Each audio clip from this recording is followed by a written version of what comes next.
I only have 2 slides this morning. I don't have statistics about the seaweed economy in Europe for now, because I think we'll be discussing many of those things later on.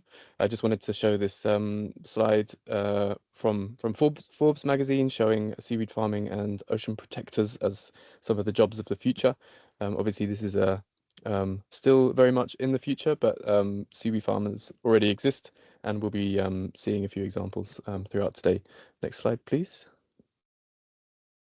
Yeah, so just to frame the purpose of today's session, so the main kind of tasks that we'll be doing together is to network and showcase innovative projects. So that's the SeaMark project, EU4Algae stakeholder platform, I3-4Seaweed, which is a new project which will be shown later on, and Bio Techpreneurs is another project supporting entrepreneurs in the blue economy.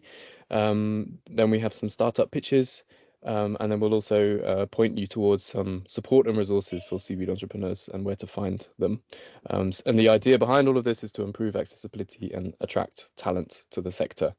And that's it for now from me, and then I think we'll move on to the first introductory presentation, which I think, so we're going to start with hearing a bit from Laura from EU4Algae.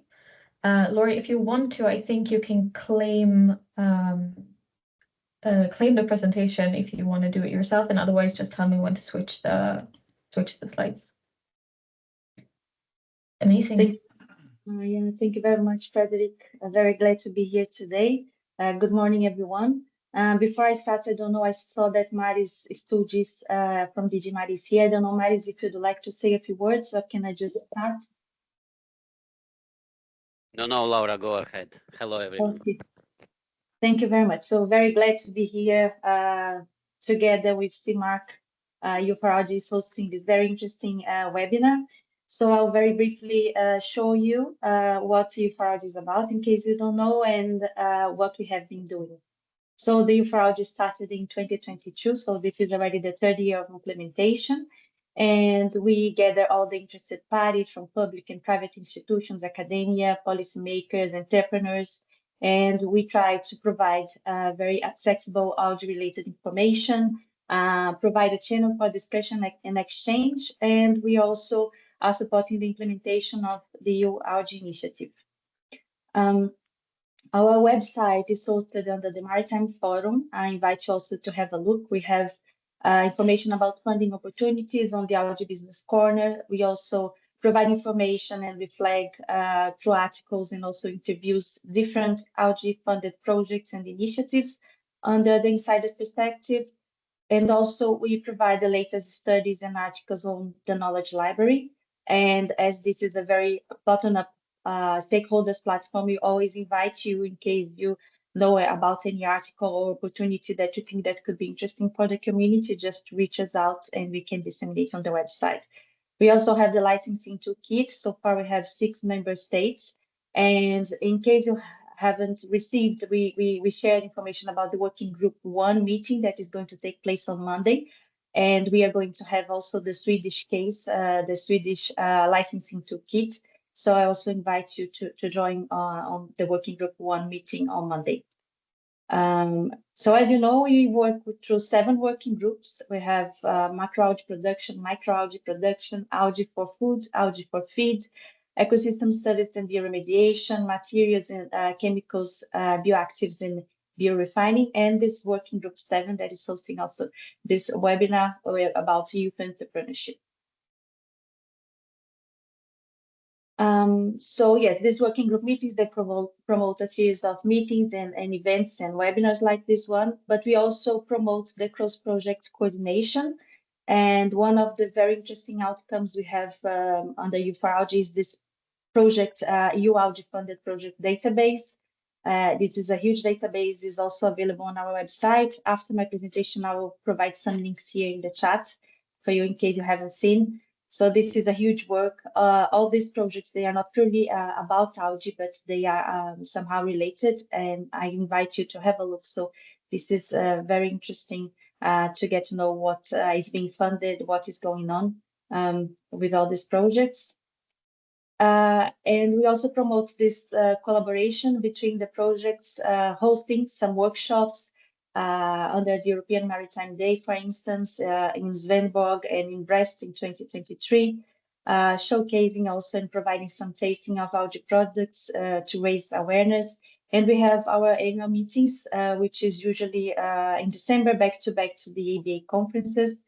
And I also invite you to join us in Athens this year on the 9th of December. I will also provide more information in the end and in the chat. So we are present in most of the key conferences and events. And just to call the attention that, as you know, last year we had the first Algae Awareness Summit in Paris. So EU4Algae was also present. And yes, I'm coming in the end of this presentation to talk a bit about the future, about 2025. And there are also other outcomes that I invite you to have a look on the website, especially this one, which is about an overview of education, youth and business support and tools. So very much linked to the Working Group 7, actually with great support of Working Group 7.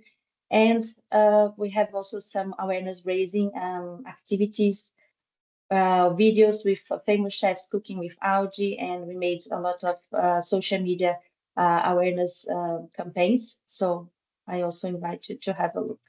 But there are many other outcomes on the preparation, and all this is going to be presented in our meeting in Athens, just for you to have a look. It's about bioremediation potential of algae, integrating results in existing marine water landscaping maps, restorative ocean farming, labels, tools, and LCAs, social aspects related to the algae industry growth, also most pertinent remaining research innovation topics, and knowledge supporting the development of sustainable, environmental friendly, and safe EU algae industry. So all this is on the way. And as I said, we in 2022, the EU Algae Initiative was launched. EU4Algae is working very closely to support the implementation of the initiative. We have 4 big areas, so about governance, business, knowledge, and awareness. Under the business area, we have 6 specific actions, but I think mainly these 2 are very connected to this webinar today, which is pilot project supporting the rotation of fishers' careers from fishing to regenerative ocean farming. And also Action 10, which is to support innovative SMEs and projects through scale up of activities of the Blue Invest platform. And you know that we are going to see some companies that also are going to be with us at the EU4Algae and Blue Invest e-pitching session that is also happening next week on the 7th of November. You are also invited. I will share the links as well. So we are very glad that EU4Algae is continuing as from 2025, and we hope to continue our good collaboration. There will be a bit revamped structure of the working groups, and we are also going to present that in our meeting in Athens. And the main objectives of the next contract is to maintain and further develop the EU4Algae, also setting up the new European Algae Farmers Toolkit, and organizing the second EU Algae Awareness Summit to contribute to the communication about the benefits of algae and support the EU algae community. So as I said, I hope to see you. If you're not in Athens, you can join us also online for our annual meeting, where you're going to see all these outcomes that are going to be presented and a bit more about what we are planning for next year. This is all from my side. Thank you very much. Great. Thank you so much, Laura. We're going to continue to Urd, that's going to talk a bit about SeaMark. And now I see what you did. I'm going to change the presentation again because I think you shared your own presentation, Laura, right? Yes, exactly. Yeah, no worries. So you share mine, Maya, and then I will try to. Yours. Then I press the button, take control, or how does it work? Yes, but there is a We try. problem there.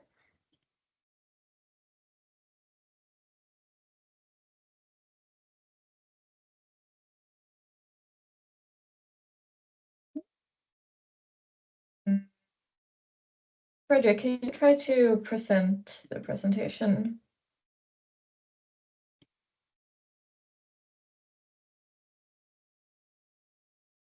Yep, just give me 1 second. Yeah. This one. Or I take it from my computer. That's also an option. Now it works. So now we are on SeaMark. Yes.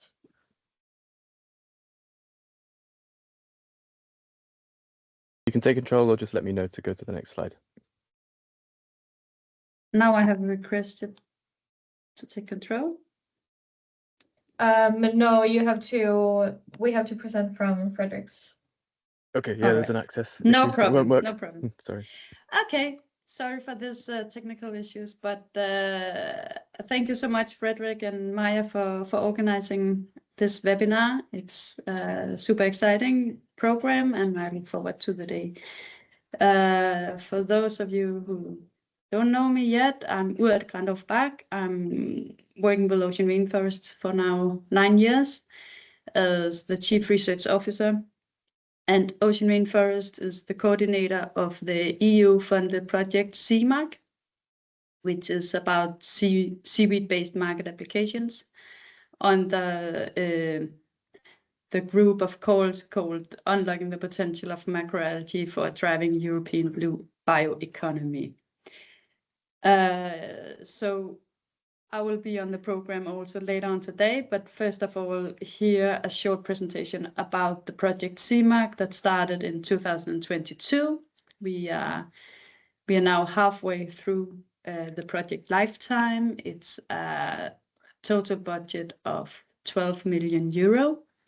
And our overall objective is to demonstrate how we can scale up innovative seaweed cultivation and processing into price competitive product applications, and we will come back to this, and making the entire supply chain attractive for commercial investments. This is what we defined 3 years ago that was needed for the seaweed sector to take on the next step. So this is an innovation action project, and you will, if you take next slide, please. You will see here that from the logos, we are many companies. There are 4 seaweed producing companies in the project, so Ocean Forest, Ocean Rainforest, AlgaPlus, and AlgaUlisses. Then there are companies that use the seaweed to develop products, and here it's mainly Algaia that will also speak later on today, Oceanium in Scotland, and fermentation expert in Denmark. Then there's companies like Carlsberg, Aventia, Rodenburg, Vattenfall, and a lot of very talented and expert universities that are helping the companies to scale this industry. So there's a lot of interaction. The blue part here is what we do. Please mute yourself. Thanks. Yeah, it's muted now. So different work packages with a lot of interaction and the nice people here. So the yellow circle is the work package that are assessing and helping the cultivation and product development actions with, for example, TA, LCA, dissemination, and go-to-market strategies. And next slide, please. So in SeaMark, we are developing 12 products.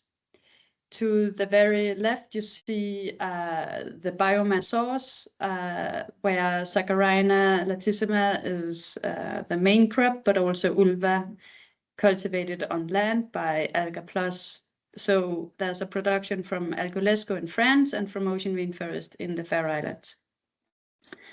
The purple products here, beta-glucans, fucoidan, biopackaging, and fibers and protein, are products identified by Oceanium, and they are taking the product from a almost research-based scale to a more commercial scale.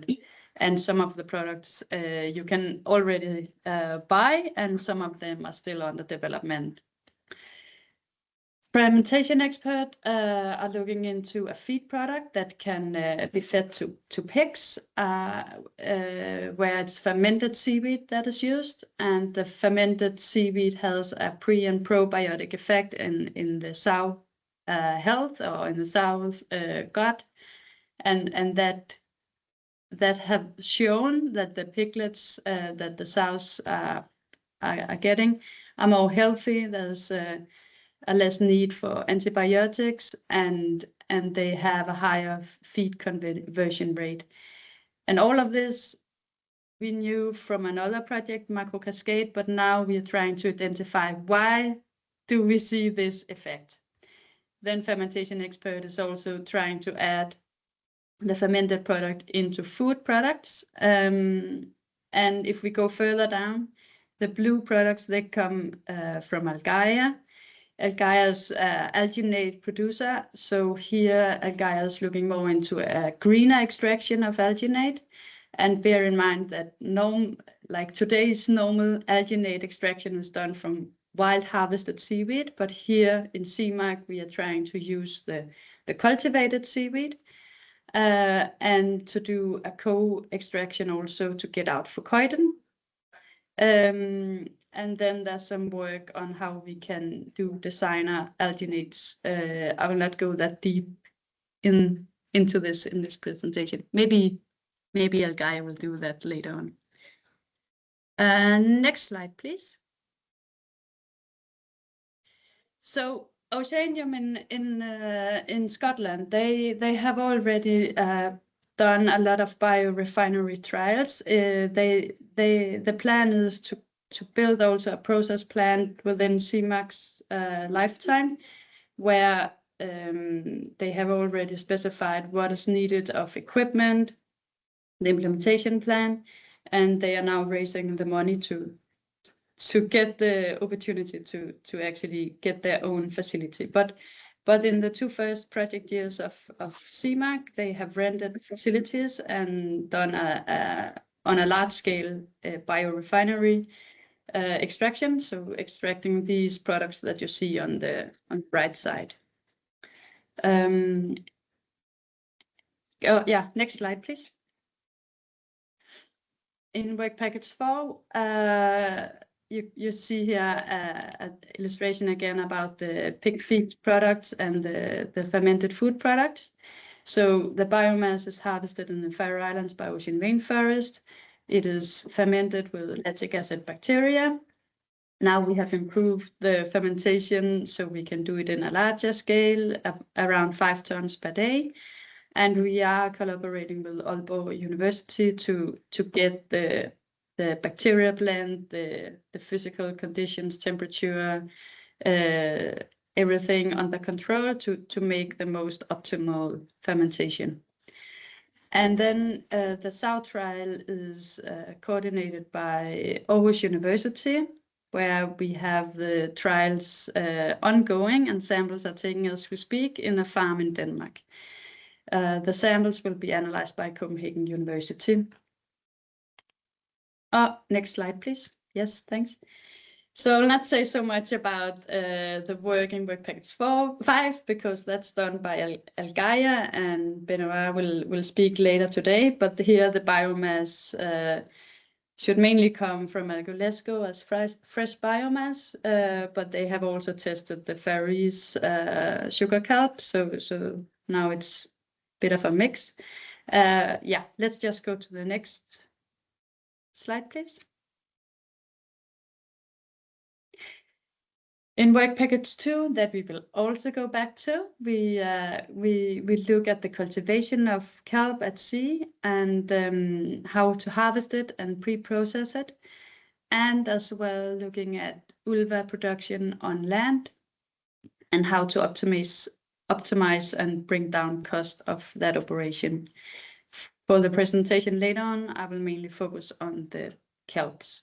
So next slide, please. Work package 1 is about selective breeding, and this is something super relevant for the European algae industry, because if we look at Asia, they have of course used many years on it, but they have very nice strains today that they can get a high yield from, and the target compounds that they are aiming for. So in Europe and US, we need to learn from this. But we also need to do it faster to do selective breeding in a faster way.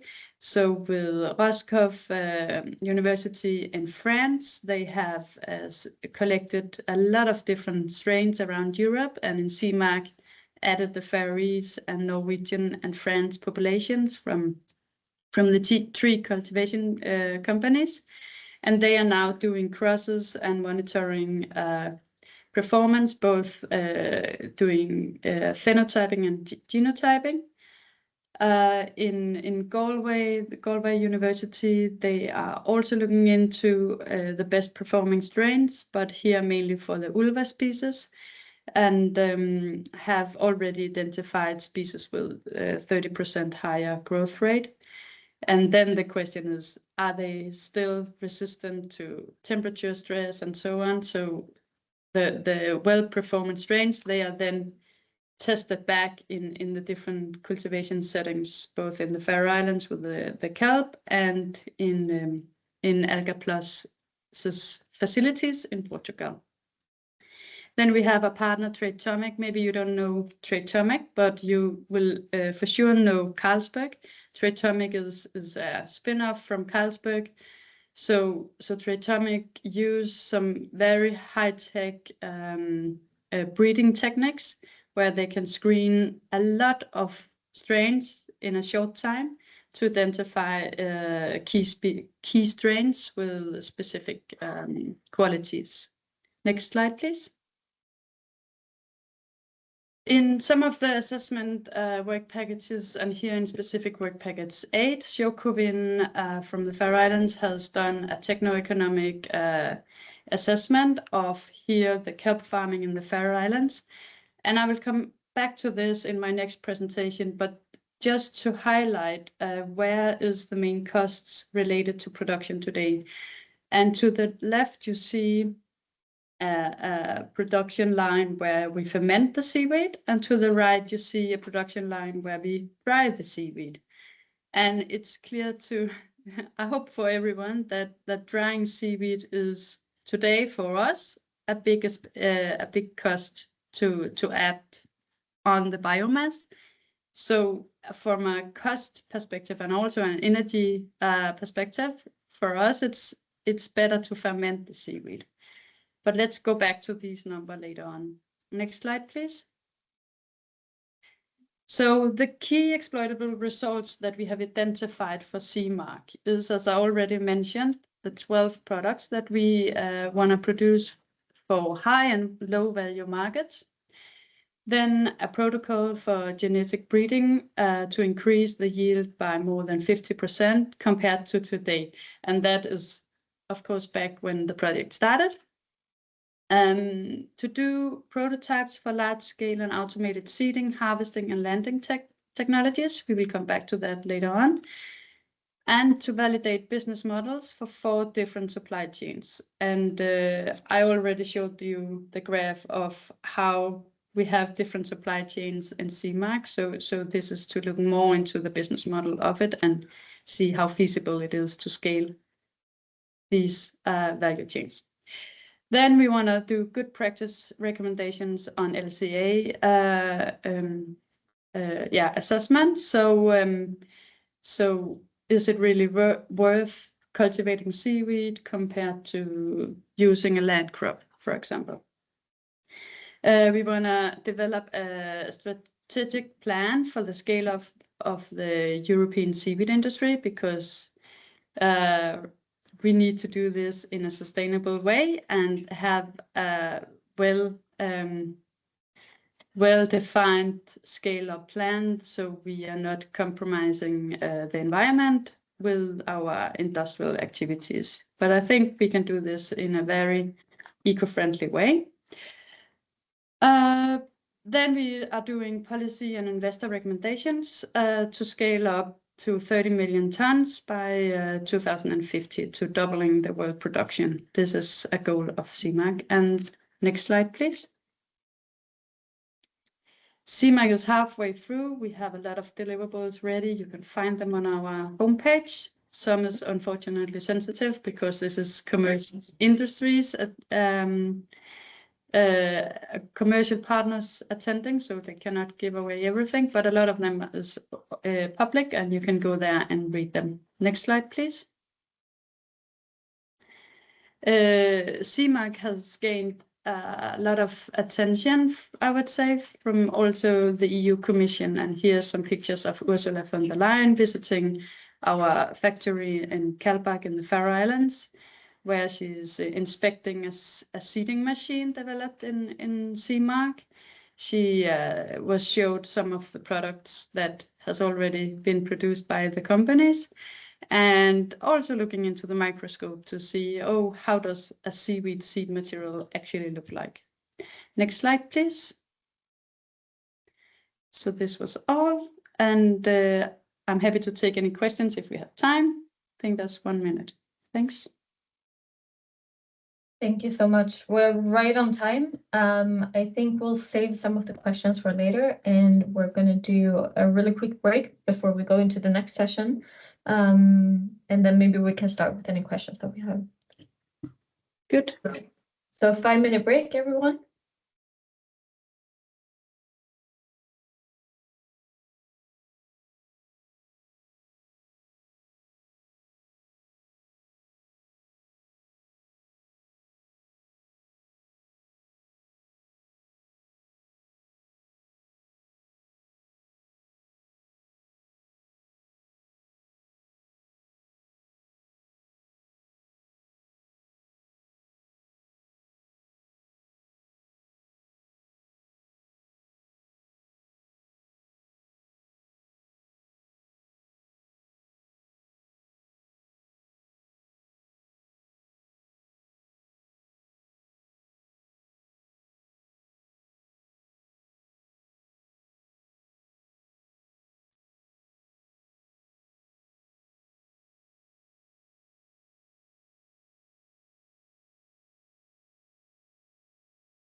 Maya, do you want to share from your screen, or should I just continue with the current setup?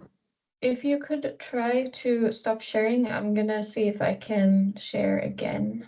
I think there was something wrong when we switched presentations before. It says I have a problem displaying the content.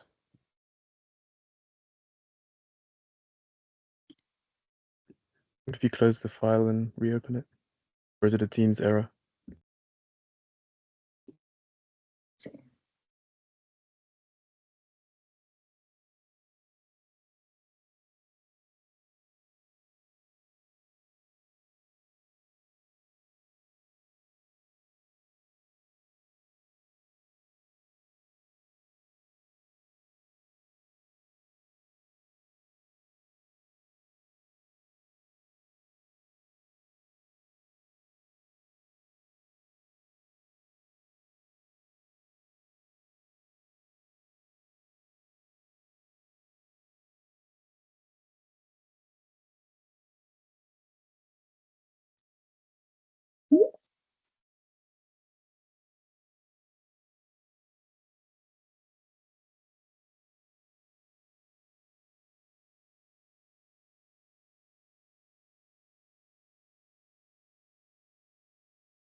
I think it's Teams are.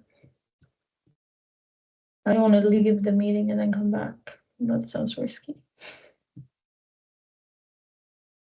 But I can share my window instead. Okay, so it's just the presentation you can't share, but the window you can. Yeah, I can't integrate it with, you know, the presenter mode in Teams, so I can just share my window. Window. Okay.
Frederick, now I can't see anyone else, so if you can keep track of the time and let people in. Yep.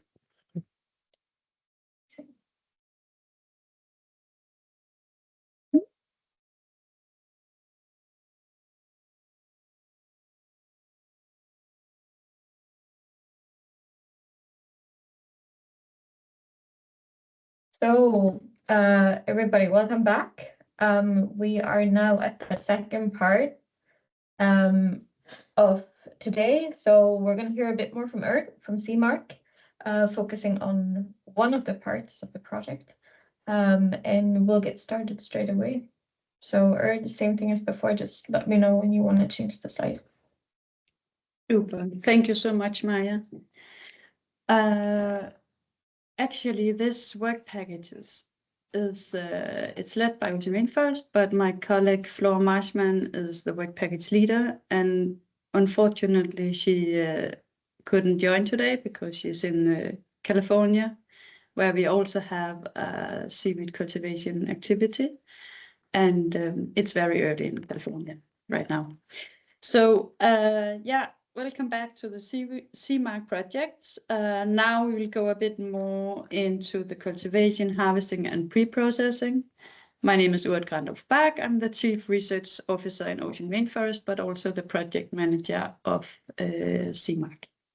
There's many partners involved in this work, and you see their logos in the bottom: Ocean Rainforest, Alga Plus, AlgaUlisses, Ocean Forest, Seaputis, Vattenfall, and Nofima. Next slide, please. Next slide, please. Yeah, thanks. So Ocean Rainforest has open ocean cultivation of kelps. Here you see one of our line structures in the Faroe Islands, where we have 10-meter long vertical cultivation lines. They are spaced with 1 meter in between, and then they are all combined on a ocean cultivation unit that can hold between 40 and 90 kilometers of grow line, so the seeded parts. When we seed a line, we keep the line in the ocean for 3 years, so we can do multiple parcel harvests from the lines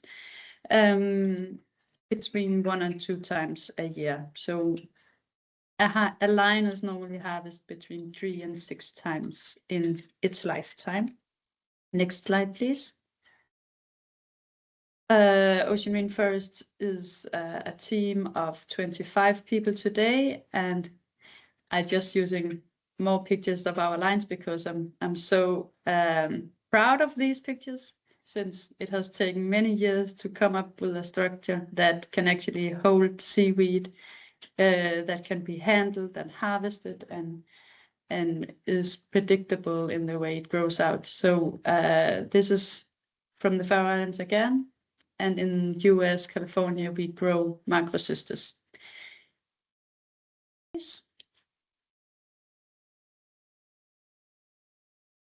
Package 2 is not only about kelp, it's also about the large land-based cultivation in Portugal made by AlgaUlisses. They grow vulva in a large scale. But as I said earlier on, I will not go deeper into this. So if you're interested in the land-based cultivation, I recommend you to contact AlgaUlisses for more information. Next slide, please. So for those of you that joined also before the break, here's a graph from the SeaMark work package 8. It's part of the techno-economic work, where Sjókvík in the Faroe Islands has identified the cost steps in our production and looked into how much of the total cost is associated with harvesting or seeding and so on. So we, if you click again, Maya, please. In SeaMark, we have decided to focus on the automated seeding and the automated harvesting and landing, because at least the harvesting has a huge cost impact, but also seeding can be done more effectively. So next slide, please. In the techno-economic assessment, yeah, thanks.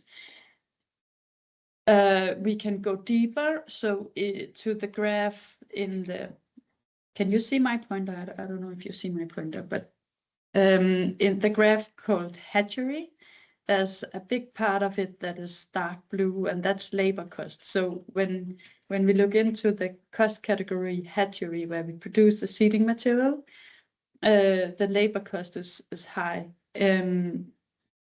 The x-axis is how many OCUs, ocean cultivation units, we put at sea. So even when we expand our production, the labor cost will still be a huge part of this. So hopefully we hear from Alexander Ebbing later on today how we can bring down this cost of labor work.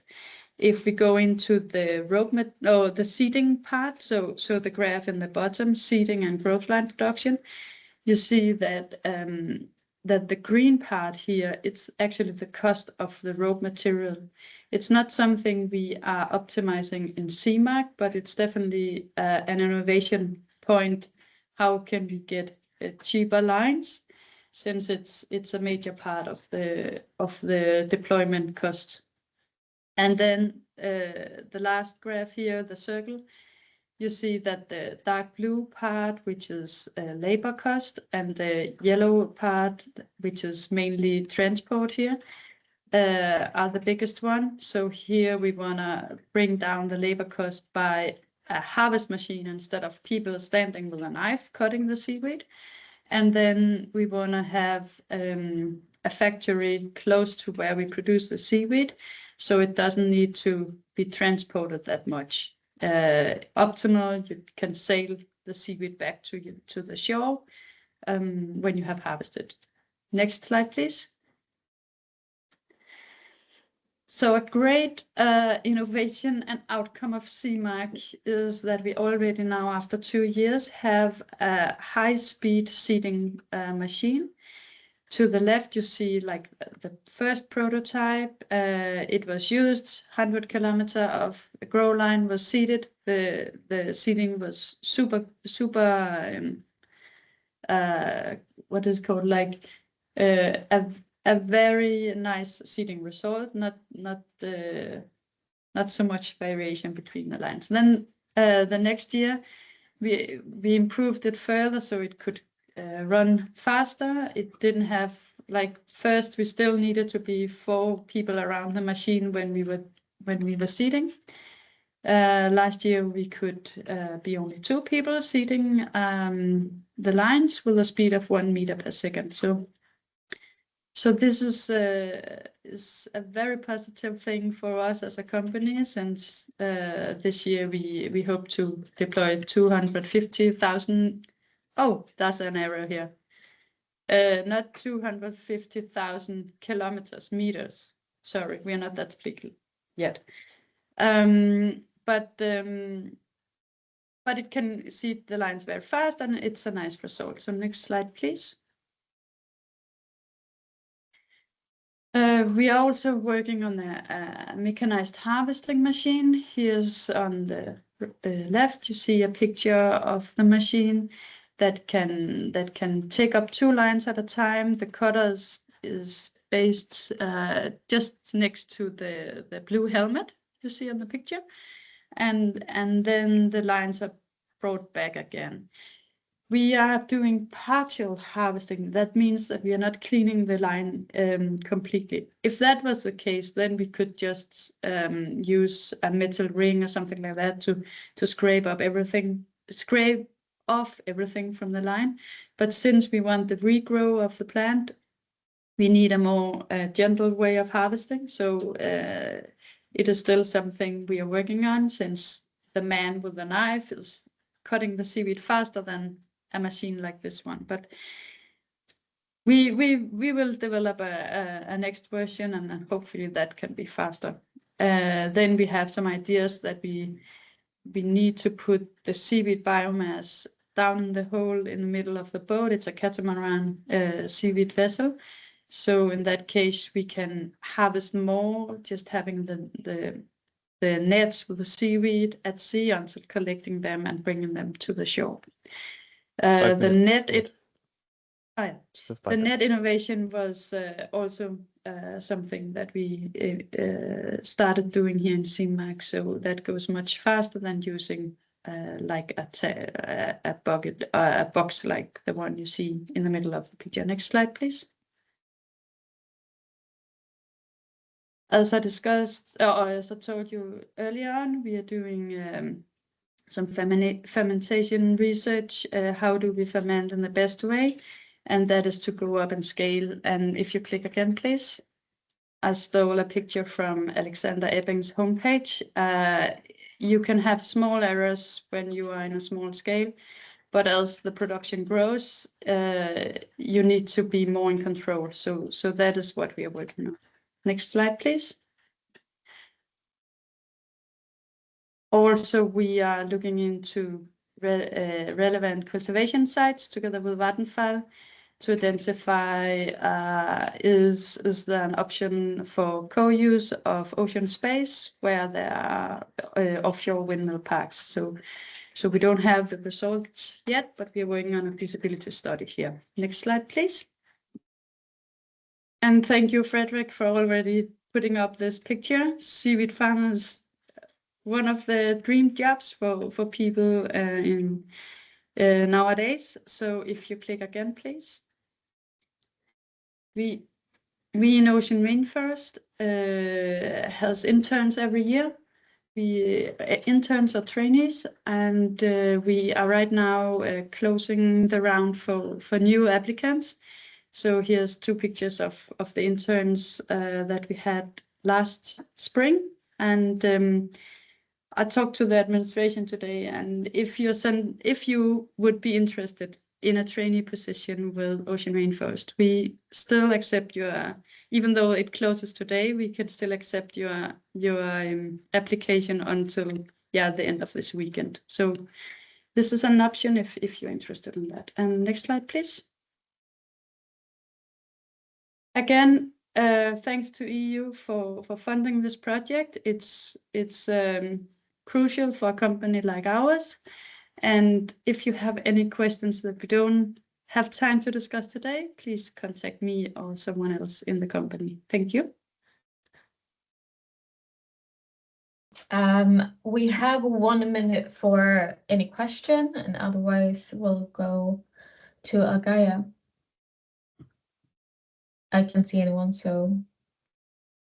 Well, there were a couple in the chat earlier. There was one unanswered one from Jamie. What are some protocols to ensure the genetic diversity of both farm and wild stock in the light of crossbreeding genetic material from different geographies and gene pools? It's a super good question, and to your question, I can only say that we are super careful. We are only using material from the local areas when we deploy crusts material at sea. So everything that Roscoff is working with is taken from the local area, and only the local strains are put back.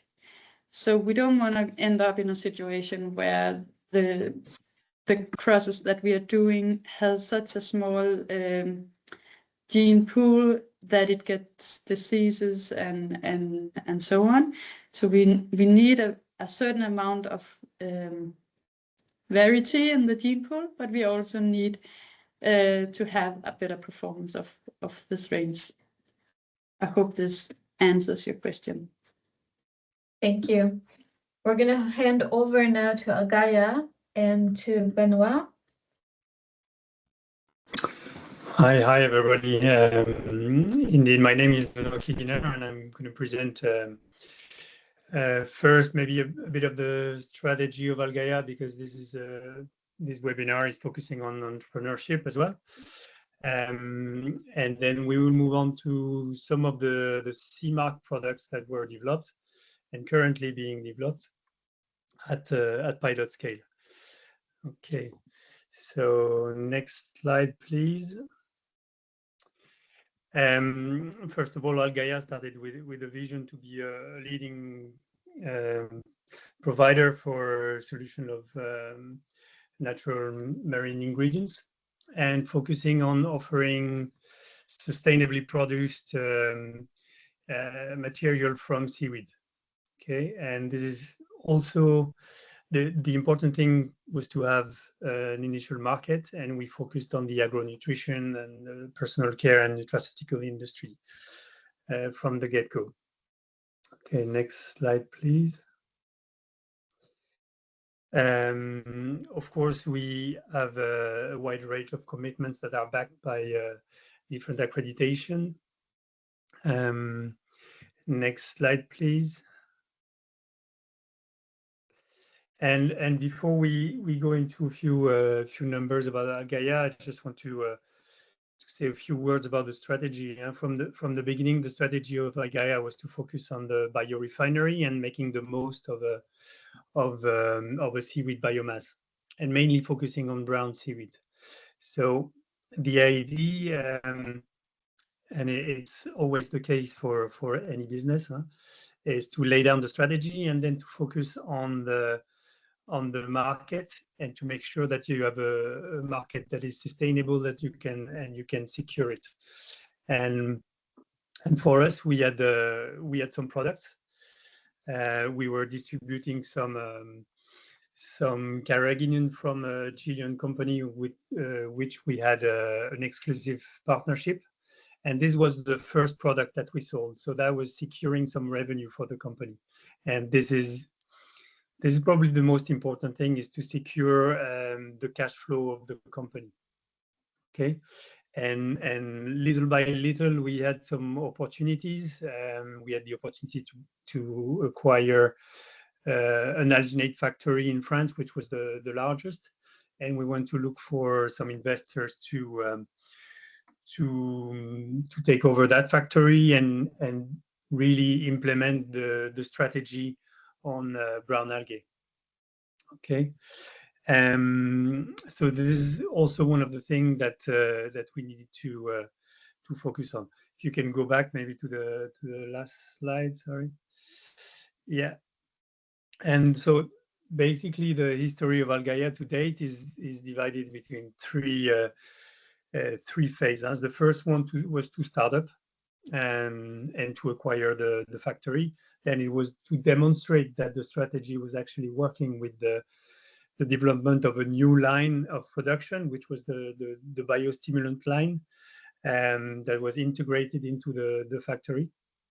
And the third phase that we are in at the moment was to scale and to deploy the strategy at a much larger scale. And we have been recently acquired by a German group called GRS, who has about 90 different factories around the world, and they are very strong pectin and cellulose, and which can be found in everyday products, and especially in the pharmaceutical industry. Okay, and to go back to this slide now, we are about 100 people, generating about 28 million euros per year in 2023, as compared to 14 million in 2017, the year we acquired the factory. And we currently process about 40,000 tons of seaweed per year, mainly Laminaria digitata and Hyperborea. But we are also looking at seaweed that are cultivated and constantly developing new products and scaling up as well. We've had a history of European project with the Genial project before that, which focused on the cultivated seaweed. Okay, we have about 30% of our staff dedicated to research, which is a strong asset for Algaia in developing new product, and actually 30% of our sales is coming from new products. So this is a strong part for the innovation is a strong part of Algaia. Okay, so next slide. Our factory is located about 20 kilometers from the sea, and as I said, we process about 40,000 tons of seaweed per year.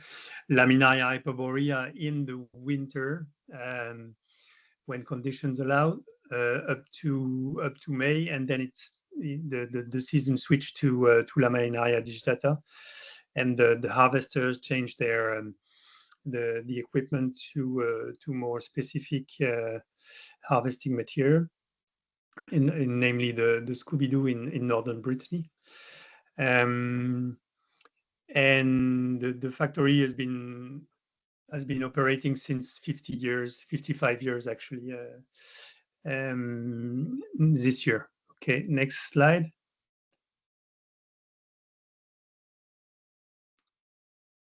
We have some R&D capabilities also. We have a center in Normandy, in which we recently inaugurated a larger or a new pilot laboratory or pilot facility, sorry, and with the idea of producing both nutraceuticals, cosmetic and food grade material. And we are actually commercializing the first actives for cosmetics this year, and it was launched in cosmetic in Paris in the last 2 weeks, with some partnership, some industrial partnership. Okay, next slide, please. So nowadays, this is the portfolio of products that we offer, and it ranges from the texturizing agent with the carrageenan, the alginates, but also the functional systems. Nowadays, we are still a distributor for our Chilean partners, Jelimar, in Europe. We produce and we sell alginate. We have about 70 different types of alginate in our portfolio, and constantly innovating also in the new in the biorefinery capabilities that we have, always trying to optimize and develop the co-products. And we also have the specialty seaweed extract. As you probably know, we offer some we have some agri ingredients that we sell to the plant health market. But recently, as I said, we are developing the first actives for cosmetic industry. And beside all those, we have the products. We also have Algaia services, which is a specialty of Algaia, where we open the doors of our R&D center to our customers. Okay, next slide, please. And this is a market that we operate in, mainly in the food business, because this is related to the historical alginate industry. But we see some strong innovation in especially in vegan food, and this is a strong market in the US for us. And then you have other historical markets in the meat industry, the processed food, and the bakery and the dairy as cream. More and more, we see innovation in the personal care. We have some partners who are developing tampons with the alginate fibers. Biomaterial is also a very interesting field in terms of innovation. And of course, the supplements with different types of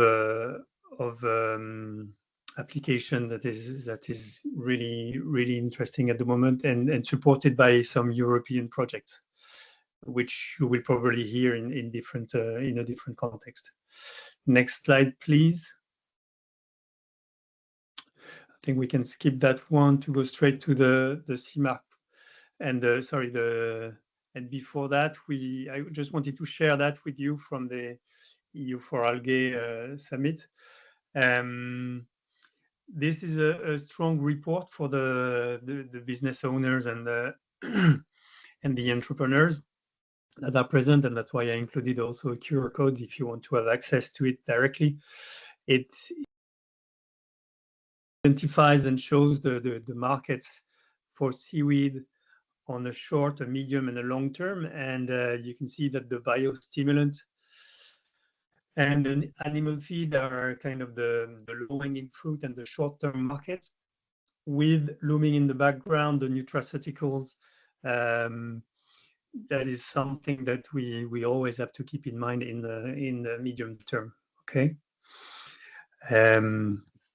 If you want to switch to the next slide.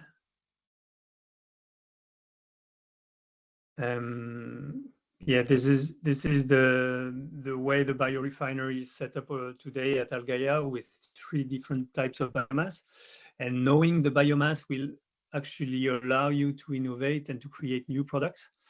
If you're able to separate the different parts and know exactly the composition and the seasonality of the different parts, you will find some interesting products in there.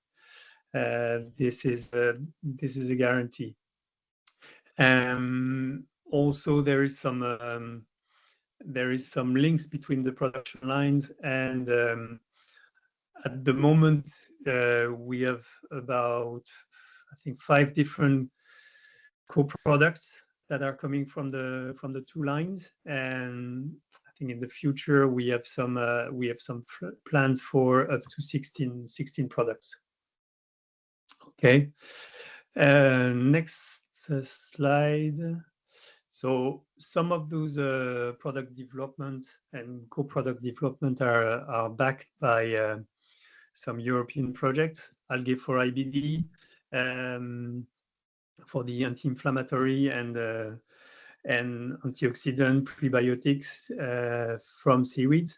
We also have the locality project that is supporting the work on biostimulation and biocontrol for plant health, and of course SeaMark, which is helping us to develop new technologies in order to produce greener alginate, and developing new products in the fucoidants and the mineral markets as well.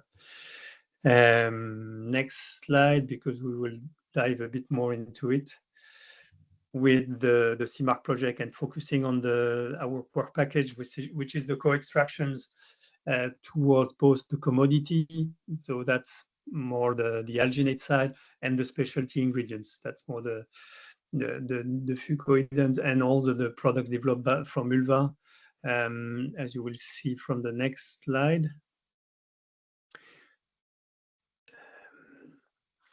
So the work package 5 is integrated into between 2 loops, the cultivation and the processing loop, and then we're taking the product to bring it to the market. And this is also linked to the yellow loop that you see, the assessment and the exploitation loop, which validates the products.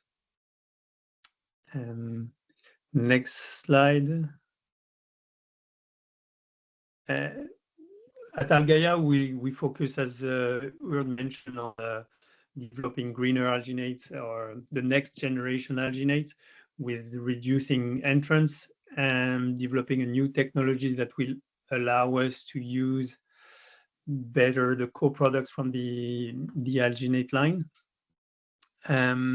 But we also focus on ulva in this project from AlgaPlus, where we develop some mineral concentrate, also some protein rich fractions, and also some bioactive oligosaccharides. And we will dive a bit deeper into this. Today we choose to focus on ulva, and then in a separate conference, I suppose we will show more the results on Saccharina. But if we can move on to the next slide. Last couple of minutes. Yeah. Yeah. So if you can press again on the. Oh Jesus, doesn't have the. Okay, that's more like it. So focusing on ulva now, starting with the cutting and the extraction. I won't mention too much details about the conditions of extraction, and leading up to separation. We saw that both the lab scale and the pilot scale results were very close, and so that was very encouraging in terms of scale up for the next step. And we tested with two different biomass, one from May and the other one from January 24. And we saw seasonality in both the protein content and also in the carbohydrates, which will constitute the bioactives from ulva. And we focused on looking at the carbohydrates. We looked at the different variation between the monosaccharides, and we saw that most of the variation was coming from the ulvan units, as the rhamnose and the glucuronic acid, which with a higher content in May than in January. So this is quite important if you're developing a product from ulva, to focus on the right season.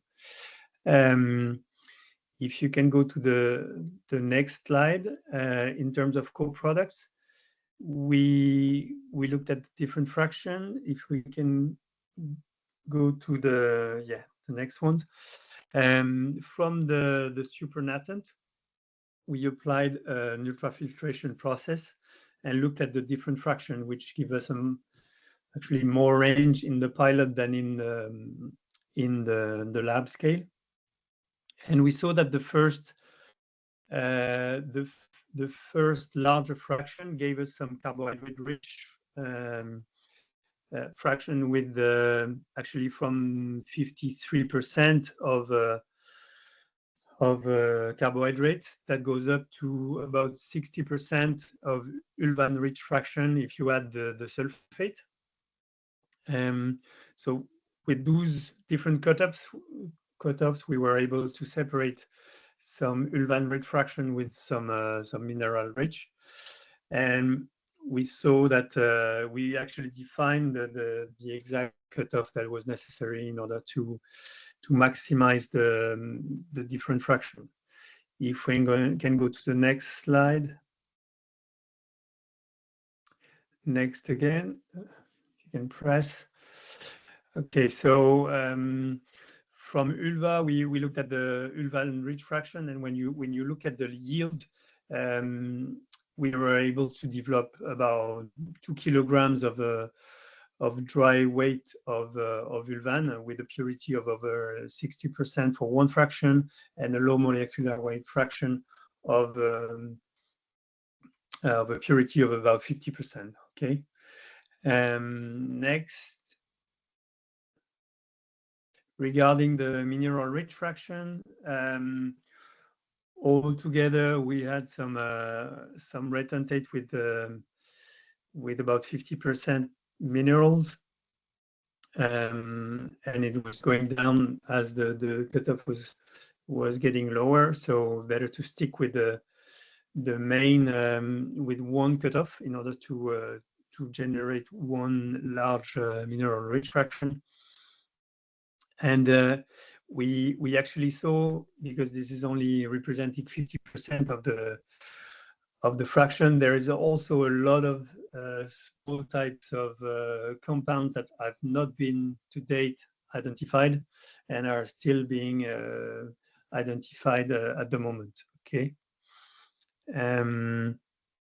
But however, we have a mineral profile of this fraction, which are very rich in sulfate, in potassium, and also in calcium.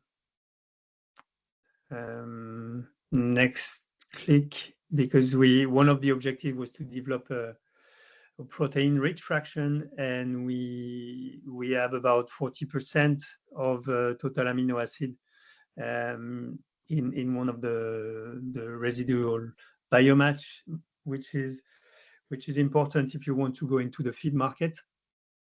This is already a strong and a very, very potent fraction, because 40% protein is quite high. Next slide, please. Yeah, if we can wrap up in the next 30 seconds. Yes. So the next step will be to benchmark all those products against the existing products, and testing the bioactivity of all of those. Next slide. Thanks a million for attending this presentation. Thank you so much, Benoit. We have a break planned. We're going to make it a bit shorter and just take a super quick leg stretcher. So 1 minute, just a breather, and then we're going to start with our startup pitches.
Can everybody see the presentation now?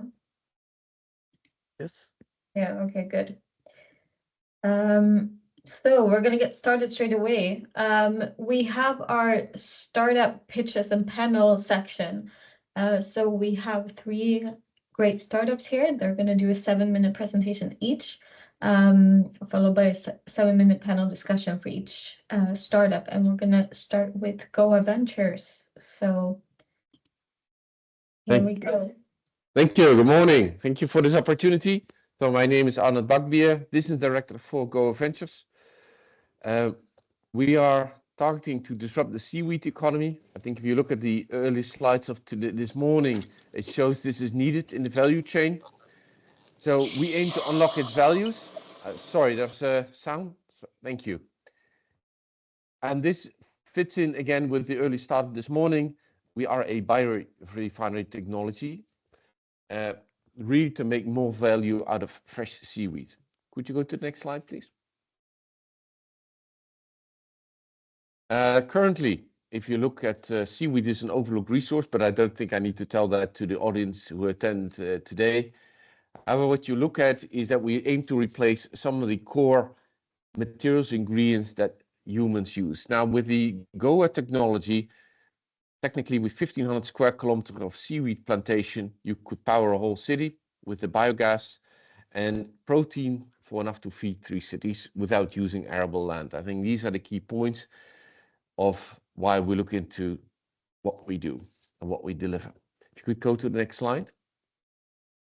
So I think most of today's seaweed players, and I saw some great ideas as well, the SeaMark project today, but the vast majority of seaweed products require indeed an energy-intensive process to dry it. It's shipped all over the world, then it's treated with chemicals, and right now the vast majority are commodity products, so low quality, low profitability. And so a next step is needed. Again, this is not something surprising if you look today, but we are also there to help with the technology. Go to the next slide. So what are we? We have developed a turnkey biorefinery technology, and we provide services to sell it, given that most of the persons working at GOA come from the food ingredients or cosmetics or material ingredients origin. So it's about processing fresh seaweed and processing it close to the farm and increase the value of each kilogram of seaweed that is farmed. We take it to the facility which is close by, and we extract. Currently our portfolio of the technology delivers high quality proteins, biopolymers used in cosmetics, minerals and biomethane. Now the key point of multiple products is, of course, like a petrochemical refinery, it is profitable because it has multiple products, and we believe that's the same for using a biorefinery based on seaweed. And we have got it patented. While we are today, we are working on commercializing a number of customers. We're looking for more customers. So if you're interested, let us know. And we're working on a next investment round. Next slide. So I'll keep it short. So join us to make the world a bit better and faster. Here you see the founder and CEO, Theo Verleun. Last slide. Q&A. Yeah, it's a short pitch, but I think the story is clear. I think it was very clear. So we're going to invite our panel to ask some questions, and you have plenty of time. And I also want to introduce Morten from Nofima, and also Ava from Hatch Blue, maybe some investing opportunities there. Go ahead. Anyone want to open up? Yeah, shall I start? Go ahead. Good. Thanks for the presentation, Arnaud. One question is, at what scale did you prove the technology already, and did you indeed get those 4 fractions out of the seaweed already at that scale? So we tested it at a third-party facility, biorefinery. And of the 4, we had 3 coming out. A 4th is actually based on a subsequent process take from the carbohydrates. So, and that we have done at small scale as well. All right, and the co-manufacturing or research facility that you've tested it at, what scale was that? That is a third-party biorefinery in the Netherlands. So it's not a huge biorefinery in my terms, but it's a sizable installation. Okay. Thanks. You're welcome. Bird. Hi, thanks for the presentation. Very, very clear, as you mentioned. I'm interested to hear more about your thoughts on getting hold on the fresh biomass and where to locate. Now I understand that you don't have a facility right now where you can do the biorefinery, but where are you aiming to place this, and at what scale will you build such a plant on now and in the future? So we provide the technology. We aim that local or entrepreneurs buy the technology. We help them to buy it, to start running it, and then to help sell their products. Well, as close as possible to the seaweed farms, basically. So that's in an area where there are seaweed farms, whether on land or really at sea, or there's a lot of potential, if I would say. I think the potential is much bigger than we have today. And there's a specific use case in the Caribbean or elsewhere where there is nuisance seaweed, if I can put it that way, sargassum. And that's a whole different challenge by itself.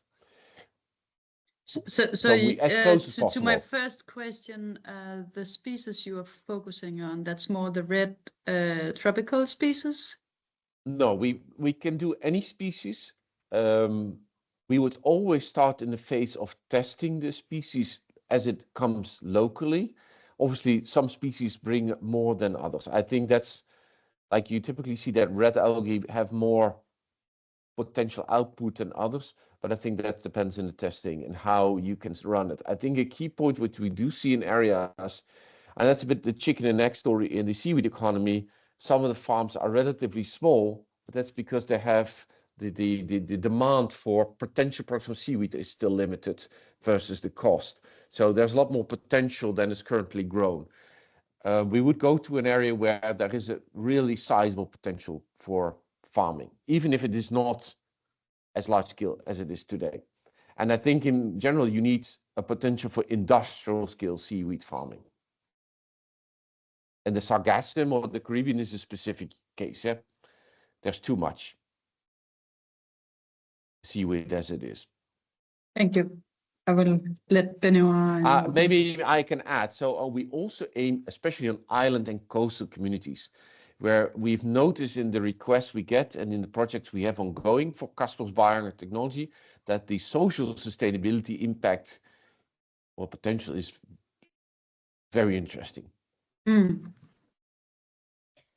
If we hand over to Benoit. Yeah, just a simple question as well. How do you make money? What is your business model, and do you secure a market for your farmers? Do you take a share of the? How does that work?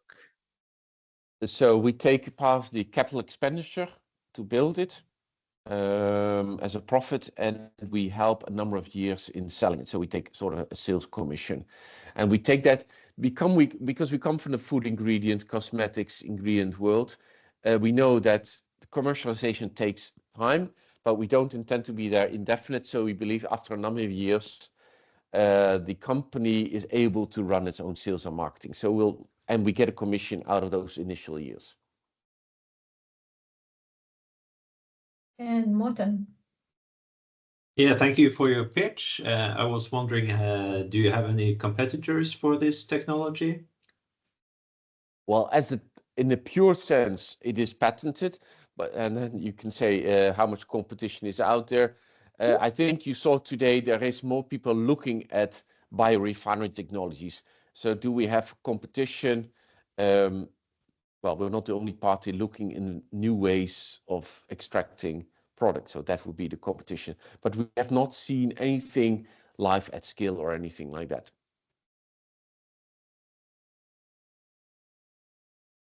Perfect. Does anyone else have any questions? And otherwise, we're going to move on to our next pitch.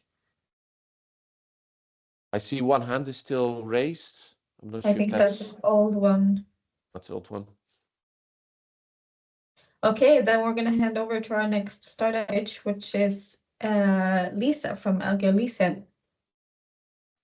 Hi everyone, nice to meet you. So AlgaUlisses is the name of our project. It was born as an idea in 2020, and then we became a cooperative society in 2021, which means that all our associates were the same inside the company.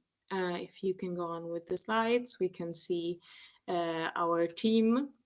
Let's say these are the associates. You can see Antonio, Jacopo, Simone, and me. And yeah, we have other 3 cooperators which are not part of the society, but are researchers, which help us with the research part. And then we're going to become 9 people by the end of 2024. So we are going to be more than double, and we're very happy of this. If you can go on with the presentation, we can see the algae we're dealing with which are Uva and Gracilaria. And if we still can go on, we can see what we want to do with those algae. We're starting from dissemination, which is the first piece of the puzzle, I like to say. So starting from local, of course. We want people to be aware of the benefits of algae and their amazing properties, so that they can understand they represent a resource. And to do this, we are starting from dissemination events in which we fry algae and we give it to people so that they can taste it and that they can understand that they are good to eat. Because in Italy, there are some very tough cultural barriers on this side. Also, what we want to do next is getting to harvesting and production. Harvesting, we are starting from research on a very small scale. And we know we need to develop environment-friendly and sustainable cultivation techniques in which we want to involve IMTA and also bioremediation. We're going to see next in which ways. And then we have the production part, and in which we want to develop tasty and healthy products in the same sustainable way. We are going to harvest our algae, and in the whole process, it's important for us. It's the last piece of the puzzle, but it's the one that keeps them all together. So the society. We want to involve local people and be sustainable also on a social ground. We can go on to see like a bit of a timeline. So this is what I already told you. The project was born in 2020 as an idea, then we became a cooperative society. And 2023, the project name becomes AlgaUlisses, and we have a trademark.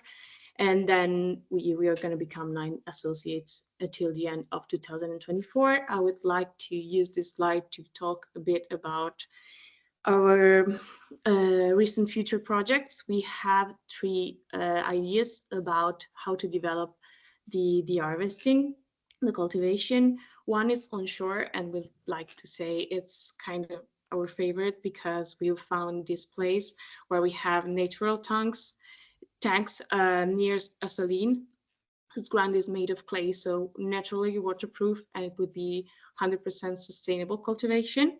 Then we also have other 2 projects, and one offshore for which we have contacts with local fishermen who are trying to differentiate their production and would be of the idea of starting this project with us, and also in lagoons. Also here we have contacts with local fishermen because in our area they are experiencing troubles with blue crabs, especially with clams, and also with mucilage for mussels due to recent floods, which are being more and more frequent. So we would like to cooperate with them to differentiate their production and carry out our project too. We can see in the next slide our mission, our vision. So the result of what I said before, our mission is developing and implementing cutting-edge aquaculture practices, fostering biodiversity, revitalizing ecosystem, and creating high-value products. And then our vision is to lead the global transformation toward a circular economy where marine ecosystem and seaweed thrive, the planet and the people, let's say. But I guess we're going to share everybody here this vision, I think. In the next slide, we can see, I like to say, a practical review of our goals are. We have already talked about harvesting and production, which are our goals. The way we're going to reach those goals are through our dissemination events, of which I already talked about, and our e-commerce, which is going to be launched soon, and other than public and private funds. Okay, I think we can go on, and I can thank you and ask if you have any questions. Wow, thank you so much. I think that was the most on point time-wise presentation I've seen so far ever. So let's open up for the panel. Anyone wants to start? We're going to wait with external questions until if we have some more time. So Morten or Erd or Manuel. Yeah, then I can start. Thank you so much for this presentation. And I'm trying to figure out where you are based. Is it in Portugal or? No, it's in Italy. Sorry for not in Italy. mentioning. Sorry. Yes. Okay. It's near Bologna. It's on the Adriatic Sea. So my question is mainly, yeah, you mentioned it, but can you be more specific on what you wanna earn the money on? Is it the product development, or is it also growing the seaweed on land? Right. So in the first place, our goal is harvesting, but we have regulations issues in Italy. So we're in dialogue with local authorities, which can regulate on these aspects. And in the meantime, we are developing products also for dissemination, so that we can make people aware that algae can be eaten. We are importing algae from Spain at the moment to do some experimentations and also dissemination events I mentioned before. But our final goal is harvesting in Italy, because we would be the first one. We don't have Italian realities harvesting algae. And in the meantime, we are developing products so that we can be ready for the future, let's say. Okay, thank you. Thank you. Let's go to Morten and then Ava. Yeah, thank you for your presentation. For me, it's also a bit unclear what actually is your products. Have you developed strategies for the different projects you propose here? Or what is the status here in terms of marketing strategies of what you're selling? Okay, so we have 3 different ideas for products. One is fresh algae for restaurants and realities like this, which would be high-level restaurants. They are interested, and we are already making deals with them. And then we have this idea of making pasta, like ready pasta to cook with algae inside and fish also, to what I said before. To integrate the fishermen work today with our project. And to do this, we are relying on a local business who already does products out of fish and who's going to integrate algae in their recipe. And we are working with them to carry out those recipes. And then there's the fried algae project, which we are using in the dissemination events, but it's going to become our leading product in the future, we think, because people seem to like it very much, and we are having strong responses from our market at the moment. A follow-up question: have you developed separate marketing strategies or go-to-market strategies for these different products? Yes, they all have different marketing strategies. The fresh product, as I mentioned, would go to restaurants. The lasagna, so fresh pasta, would go to supermarkets or places like that. And also the fried algae is going to be used as a snack, so it's going to be slightly different. Okay, thank you. Thank you. Perfect. Ava. Yeah, thanks for your presentation, Lisa. You mentioned that there are some cultural barriers within Italy for eating algae.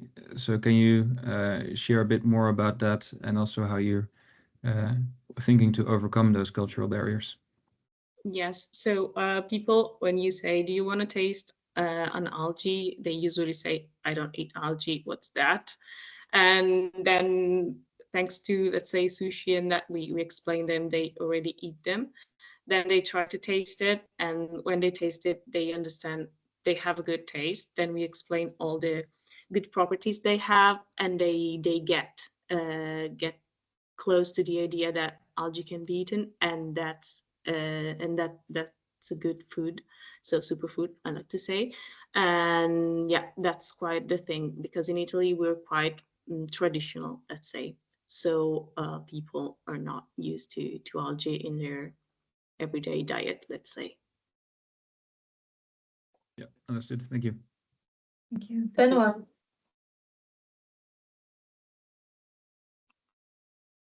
You are muted.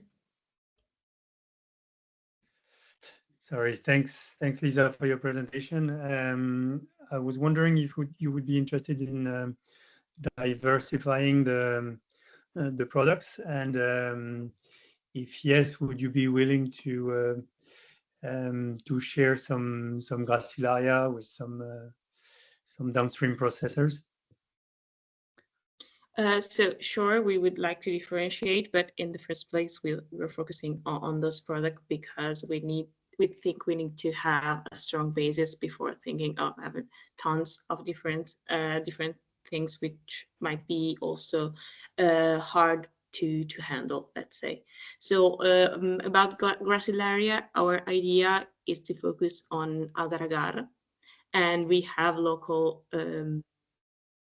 entrepreneurship realities who are dealing with it and are importing the raw material from Asia. So we would like to step into that sector, differentiating the product that comes from Asia, because we think the one coming from here would have a higher cost, at least in the first phase. But we think we can work on quality and on the Made in Italy strong mark. Great. If we don't have any other questions from the panel, we have one in the chat. Luca, do you want to unmute yourself and ask it to the Yeah, hi Lisa. Hi. I'm also from Italy, and I was wondering, are you developing any CPGs? Because I guess the fried seaweeds are something to propose on the spot. Or you don't envision any CPGs with your seaweeds? Thank you. Well, we would like to develop some CPGs, but at the moment we are working more on the taste. So it's gonna be our future step, let's say. So that's a goal for the future. Yes. And for those of you who don't see the chat, CPG is a consumer packaged good. So just if we're not all done with the lingo. We're gonna go to our last pitch and invite Ebbing Tides. So Alexander. Hello. So I'm also sitting in Italy right now. So, well, thank you for this opportunity to talk about Ebbing Tides, and let me share with you all the vision that we have of the road towards large-scale kelp farming. Can you put it to the next slide, please? So the kelp industry has many bottlenecks, but one of the bottlenecks that you see popping up often is the inability to reliably scale up your farm enterprise.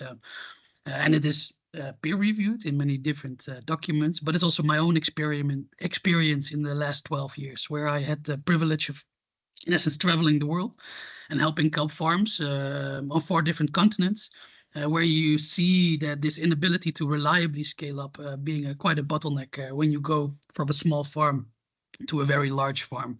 And reliability is underscored here, and that's also in essence the essential part that we hope to offer with ebbing tides, create a reliable production process. Next slide, please. Because reliability is in essence the core of a seaweed farmer. Yeah? And the kelp farmer in essence face a trilemma. Because they do not have a complete reliability of their output in quality as well as in quantity. They will increasingly encounter the challenge of producing their seaweeds for an affordable price, and that in turn prevents them to scale further their seaweed farm. Both in the vertical line, so both in having a bigger farm, as well as in the horizontal line, where you want to have multiple farms on multiple locations. And it's our core belief that an expert support in harmony with plug-and-play systems is a solution to this problem. And that's what we do with Ebbing Tides. We, in essence, sell reliability. Next slide, please. And so that's also the vision. Full control of your unique starting material is the essential requirement for successful large-scale kelp production. Next slide, please. And to delve a little bit deeper what it entails, kelp farming is quite unique because kelp farming has two fundamentally different ways of cultivation. On one hand, you have traditional kelp farming, and traditional kelp farming is developed in the 50s in Asia, and it entails in essence the collection of kelp. You extract the spores. Those spores you put in hatcheries, and those spores then attach to twine rope. On those twine rope, these spores develop into gametophytes, they start reproduction, and then kelp form on those twines. Precision kelp farming is a more novel way of doing kelp farming. And the essential difference is where the reproduction takes place. So when you look at precision kelp farming, you have these cultures of the kelp seeds, these gametophytes, that then reproduce in cultured conditions, and those seaweeds that you can collect from these cultures can then be either put on twines in the nursery condition in nursery tanks, or you can go the other route and use direct seeding techniques to directly deploy them in the ocean. What's really important to note here is that with precision kelp farming, you have nurseries where these kelp can grow out on twine, while with traditional kelp farming, you call them hatcheries. Visually, they're identical to each other. Functionally, they're fundamentally different, and that's often misused. Please to the next slide. Because precision kelp farming, just the place where you have the reproduction of your kelp gametophytes has some incredible secondary features. And those secondary features will eventually allow kelp farmers to reliably scale their farm. The first step is having the possibility of utilizing so-called multi-annually delayed or mad gametophyte cultures. It is a fancy word of having old gametophyte cultures. And these old gametophyte cultures give the farmer a very precise control over the genetics that they have in their farm.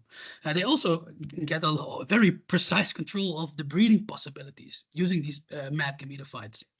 And lastly, these mad gametophytes give insight in how efficient and how productive your production process actually is. The second step is direct seeding. So direct seeding, in essence, is not possible using traditional methods that come from Asia. It's only possible using this precision kelp farming method. And the direct seeding techniques are now entering sort of the third generation, the third iteration of it. And what you see is from a very qualitative production process where you can sort of guarantee full lines. We're now getting into a phase where direct seeding where you can sort of count how many sporophytes you can plant where. And that extra control, that precision, adds to the last part, and which is, I wrote wrongly, but the quantifiable production process. Every scaling company needs to quantify how this production process works. With the precision kelp farming method, you can actually really assess how well your production process goes. How many seaweed seeds do you need to produce how many kelp seedlings? How many of these kelp seedlings eventually grow up to adulthood, and can be harvested? How many of these harvested kelps, translate to how much biomass, how much yield, and then the end application. So you have this entire production process that you can quantify from beginning to end. And having this understanding, this quantifiable understanding, gives you insight which parts of the production process go wrong, which part need more work, but also which parts have a large sort of space to develop further, you know? And having these upper limits and these lower limits of your production process, that is in essence the minimum requirement to create reliability within your production process, because then you can sort of wiggle between it and you can adjust where it's needed. And that's why it's our conviction, at least, that precision kelp farming is the only road towards large-scale kelp aquaculture. Next slide, please. And that's also what we offer. So we offer the unique knowledge to really utilize this precision kelp farming method. We support kelp farmers into developing it within their internal structures. And of course, we have the problem-solving capabilities that revolve around kelp farming, precision kelp farming, since we have been doing this successfully now for almost 12 years in an ever-growing scale. And we help with the lab designs that sort of allow these kind of quite complex way of cultivation, and of course the team training that goes along with it.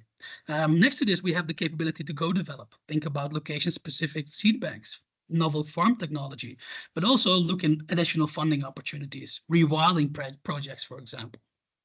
And this is, in essence, the consultancy part. But in the later phase, and hopefully sooner than later, we will start to also develop the plug-and-play systems that will make it even more easy to utilize this, in essence, quite novel way of cultivation by building containerized kelp nurseries, where we can produce clean and healthy kelp seeds with the additional protocols to make everything quite easy to understand, and in essence, plug-and-play systems. Yeah, next slide, please. Well, that was it. We are a true and tested family company. If you want to see what we do more than just only seaweed, just look at the website at ebbingtides.com. And if you have any questions or something, please call me. Thank you very much.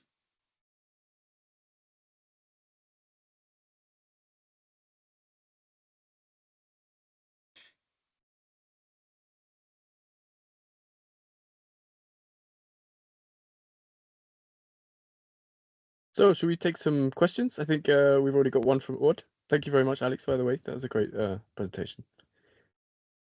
Odd. Yeah, thank you. Hi, Alex. Thank you for the very nice presentation. I know you have been deep into this business for many years now, and this business model, it is very interesting, and you have a lot to offer. But where do you see your main customer pool at the moment? Since there's a tendency when you start up a seaweed farming company, you need some knowledge, and that you can get like the basis on how you produce seed material. You can get that from the literature. Then you can scale up a production quite a lot with not so much expertise. And then when you get larger, of course, you need control, but there's not yet so many farmers in Europe that has a high production of cultivated kelps. So where do you put yourself in this timeline of the whole European industry scaling, but still being small? Yes. It's a very, very good question. In essence, it's two-way. So when you talk about the large scale right now, that's not the large scale that we envision in 10 years. And in order to get to that point, you know, I truly believe that total control is the only route, because otherwise the error margins are too big. You cannot come to a supplier and say, next year I only have 50% of the biomass that I promised you, especially when it's a big client. When you look at the smaller farmers, it's this expertise in combination with these plug-and-play systems that aims to reduce the difficulty, so that smaller farmers, in essence, in an earlier stage, can already start experiment with larger farms than they maybe are used to, without, in essence, making the mistakes that the seaweed fossils like myself have made the last 10 years. Thank you. Thank you. Anyone else?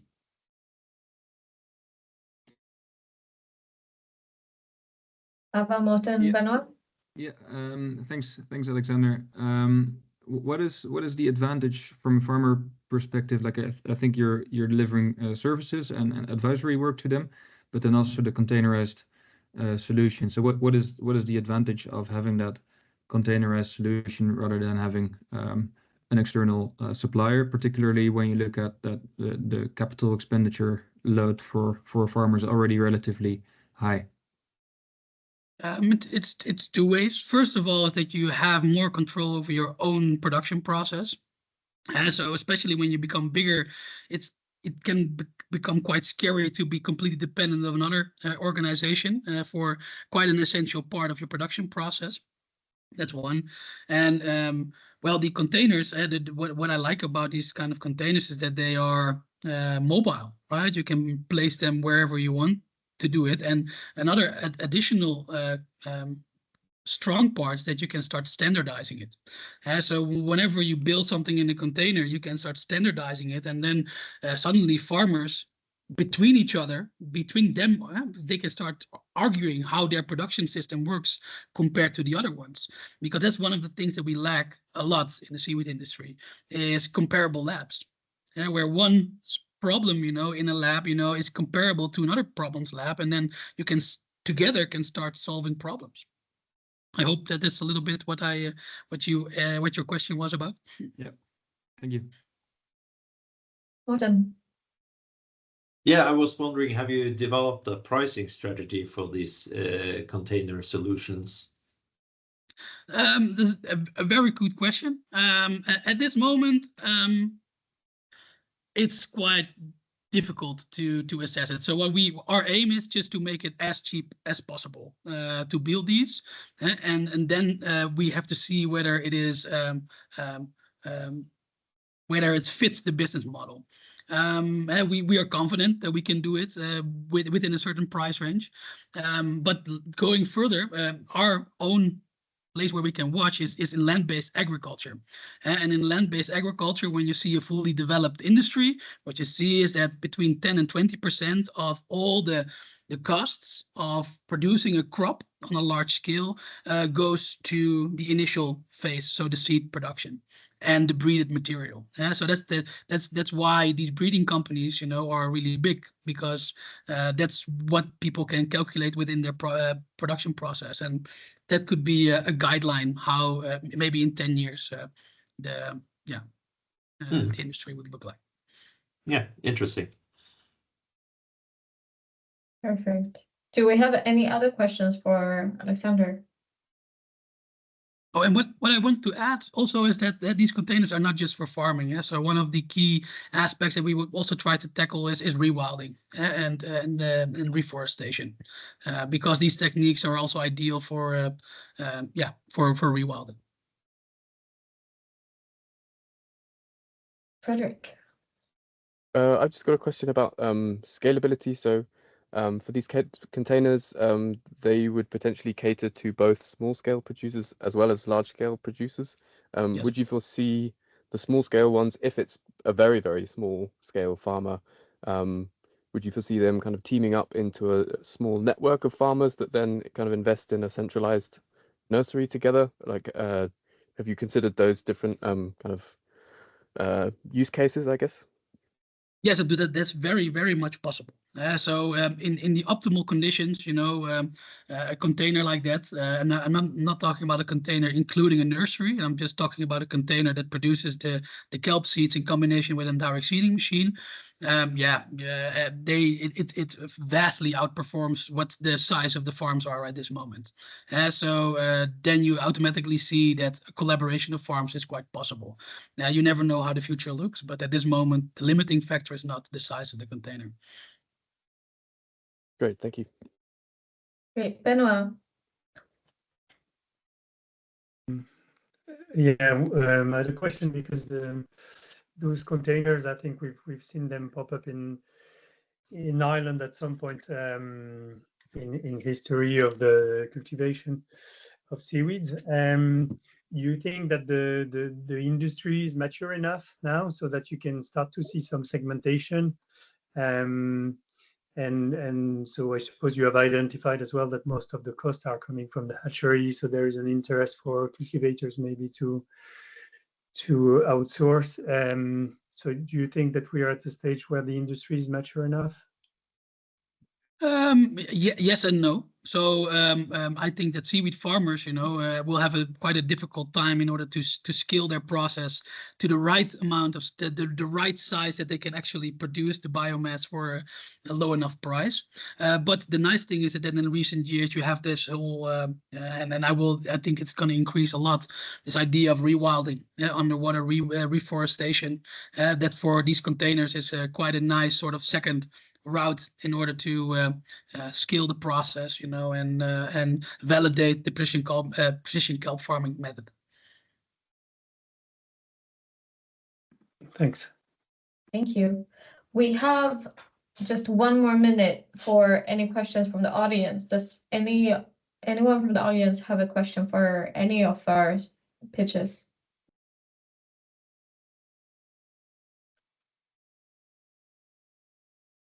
Otherwise, I say that we give them all a round of applause. Thank you so much, both to the startup pitches and also to our panel. Thank you really much for coming. And we are going to take a bit of a break again. For this break, we have an activity. So a lot of you are already on Blue Biomatch. This is where you've registered to go to this event. And in Blue Biomatch, we also have an algae working group, and we have a new working group for early careers, so the wave makers. And we're going to hear a bit about this later, I think. But so the activity for all of you is to go onto Blue Biomatch and join. There are a lot of networking opportunities and also postings about potential jobs or other kind of opportunities for you to join. And yeah, write in the feed on something that you've learned or taken away today, or do a bit of a promotion for yourself if you have your own startup maybe, or try to connect to someone on there. So let's leave it there and be back in 10 minutes, so 11:05.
Okay, so 1 minute left, and then we're gonna keep going with our last section.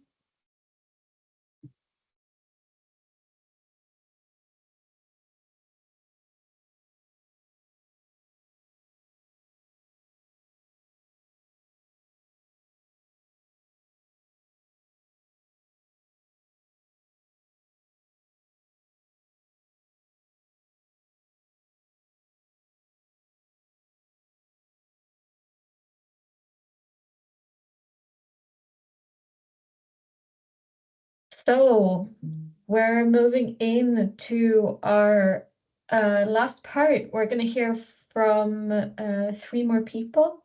So we're going to hear from the I3 4Seaweed project and also from Blue Bio Techpreneurs that have some exciting new things. And then we're going to end with some other opportunities that are going on in the startup SME seaweed world. But I'm going to hand over to Mob from I3 4Seaweed. Are you there? I am, yes. Can you see me? Yes, perfect. Great. Good morning, everybody. It's been a really interesting morning so far. My name's Maeve Edwards. I am the director and co-founder of the Irish Seaweed Consultancy, one of the co-founders, and this is an introductory talk on a very new project called I3 4Seaweed. Next slide, please. So I3 is, I think it's quite a new instrument. It stands for Interregional Innovation Investments Instrument of the EU, and we were very lucky to be funded in this seaweed project. And we're really looking to invest in seaweed across Europe, but interregionally is very important. So we're across a number of different countries. We have a total budget of 8.99 million euros, of which this is 75% funded. And it's a 3-year project involving 16 partners, of which we'll introduce you a little bit in another slide. And our project coordinator is F6S. Next slide, please. So very briefly, because I'm sure most of us know some or all of these stats, but the potential size of the market for seaweed in Europe is certainly increasing since I was involved, and we're looking at up to a 9 billion euro industry across 8 main segments. And however, not an awful lot of this market can be addressed by seaweed that is grown in Europe. We're looking at about 30%. 8.3 million tons of fresh seaweed is required to meet the demand of the European supply, of which this can be produced by up to 27,300 hectares. And it can create a significant number of jobs, 85,000 jobs. Of course, not perhaps all directly in the seaweed industry, but all in some in adjacent industries too. And of course, the wonderful thing about seaweed production are the environmental impacts as well, the positive impacts in terms of nutrient absorption and CO2 mitigation and ecosystem service provision. Next slide, please. However, and we'll keep moving because I think we've heard plenty about it this morning. We do have challenges to the industry. High cost of cultivation and infrastructure certainly has been touched upon already. However, we do have wonderful biodiversity in Europe, and we're greatly focused on this. And we have great experience from the fishing industry, which I personally have found very valuable in my time in this industry. And so the future is very positive. Next slide, please. So the project's vision is to, like similar projects, and it's a great time in Europe to have research projects ongoing, but ours is also, like SeaMark, is to produce new products and innovative applications. doing this by developing sustainable regional growth, and in particularly in coastal areas. And so the consortium is a really nice mix, quite a new mix to me, of seaweed cultivators, as well as producers that are in the food industries, the biofertilizer and the cosmetics areas. So it's quite a good broad range of the different segments that seaweed can be put into. Next slide. So 16 partners, as I mentioned, across 6 different countries. We are coordinated by F6S, based in Ireland, along with ourselves. The Submariner Network are very ably getting the word out there for us.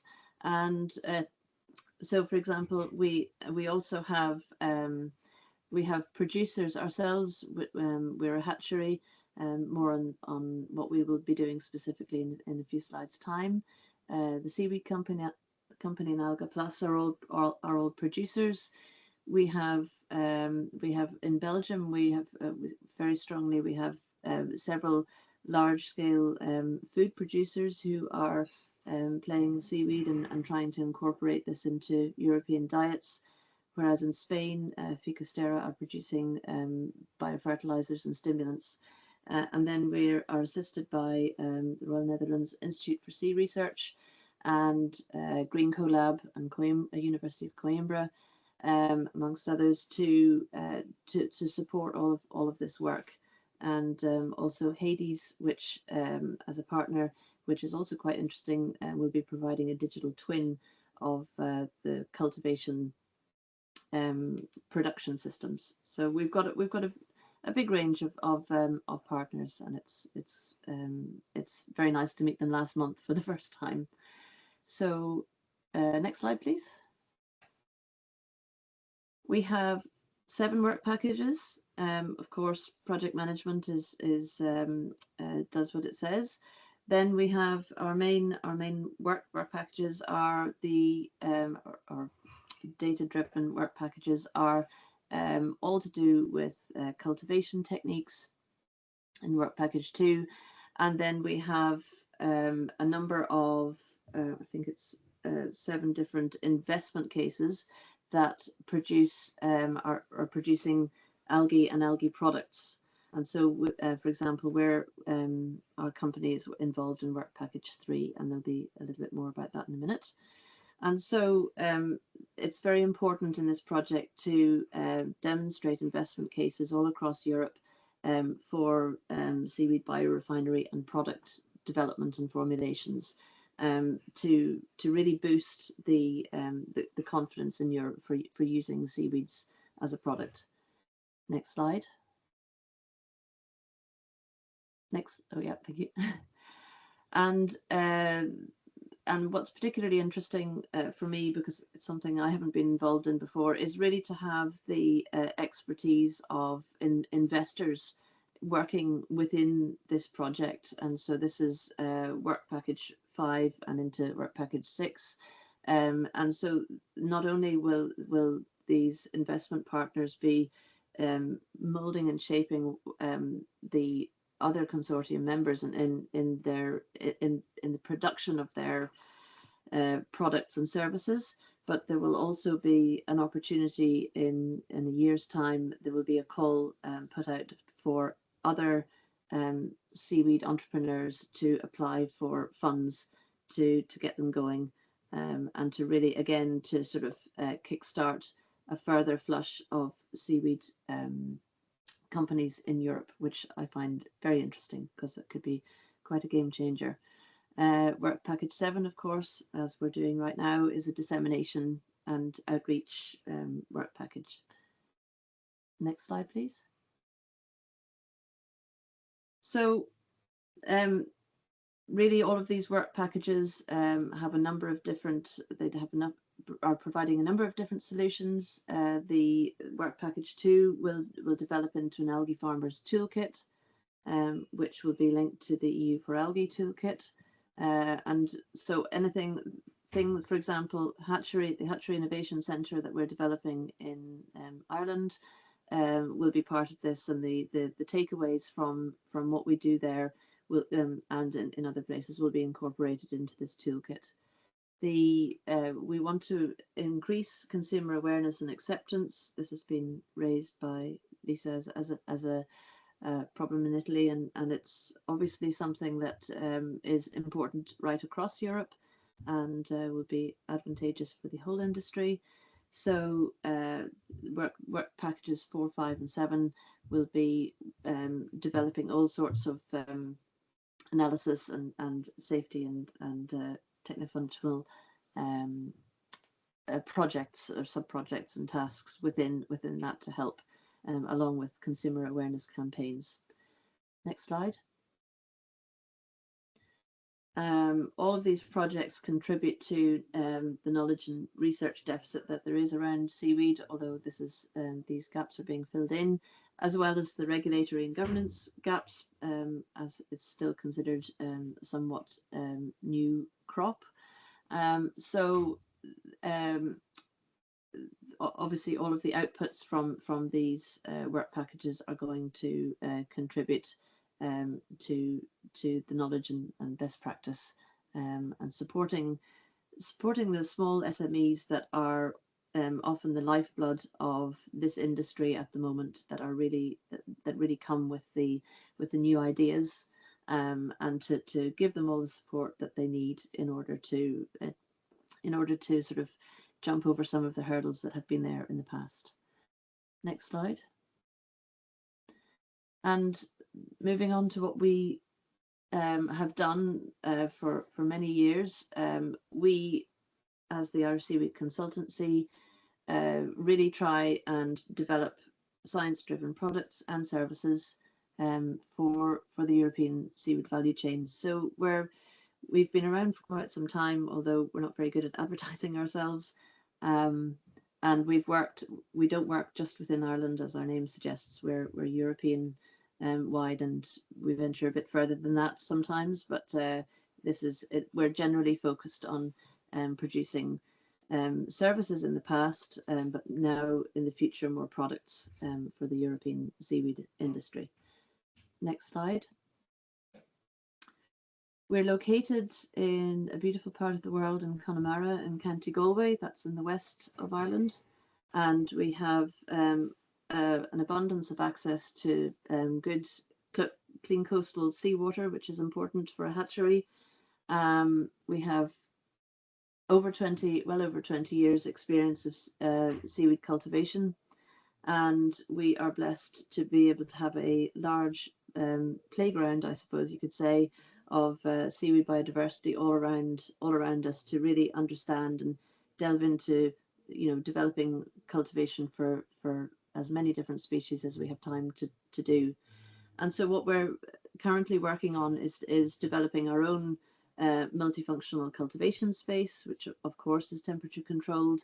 We have a horticultural lighting regime in there, which can really give us a flexible working space. And we are building up our lab, supporting lab space and equipment, much of which will be done through the i3-for-Seaweed project. Next slide, please. And so this is our idea for where we are and where we're going with our. We are part of the business. We're the business case number 1 in the i3-for-Seaweed project. And we call this the Hatchery Innovation Centre. And so while we're only in one location, as opposed to being mobile, we have identified that certainly for the Irish market, that there are many hundreds of hectares of licensed sea sites around the coast, but there's very little uptake in the actual production of seaweed in them. And one of the major stumbling blocks is the knowledge in the hatchery. And so we have seen time and again people try to set up and stop at this point. So as this is our expertise, we are advertising ourselves as a hatchery that can provide seeded material to those who wish to purchase it from us. And we produce Palmaria palmata from spores, seeded material, as well as all of the native kelps. We're working on Porphyra and Hymenthalia as well. So there's a number of different species. So, you know, traditionally seeded material using gametophyte cultures. R&D, of course, through projects like this is a large part of what we do, as with most seaweed companies. We're looking to develop biomass and extracts, more on that in a little bit more. And really, as a service to the Irish industry, we will be developing a seed bank for kelp gametophytes and others, but kelp gametophytes initially. So you'll be able to have your own production from your own cultures that are suited to your local bay and regional area. So again, we're concerned with the not mixing of stocks. And of course, as we are a facility that really loves to be as flexible as possible, we also offer our services as a test facility for business to business, so that other people can come in, test small ideas without having to outlay a lot of expenditure on systems, and can go away and refine that idea and develop it into future seaweed businesses. And so we want to interact very much with growers, any algal value chain innovators through the test facility, and of course through biomass development with adjacent industries such as the food and pharma industries, to mention too. Next slide, please. And so our work in the Hatchery Innovation Centre, first of all, is to develop the centre. That's our overall overarching aim. However, we are integrated, our results and our partnership is very much integrated into the rest of the project. But our specific activities within Work Package 3 include the design and development of specialised cultivation methods, of which we have worked on for some time, but we can always improve. Parameter optimization for algal growth. Again, this is something that is an ongoing bit of research for us, but we want to use this now to understand how to, particularly for Palmaria and Porphyra cultures, how to enhance this biomass in order to optimize a variety of different products, for example, proteins, and in particular phycoerythrin pigment extraction, as well as one avenue of opportunity for us. And activity 4 will be the scaling up production and facility expansion of that, and understanding where we are as a large demonstrator and where we can be in the facility expansion. And we're very happy to be working with the Royal Netherlands Institute for Sea Research on this for the first time, actually. And yeah, to develop a hatchery fit for European seaweed production for those who need it, as well as ourselves. Next slide.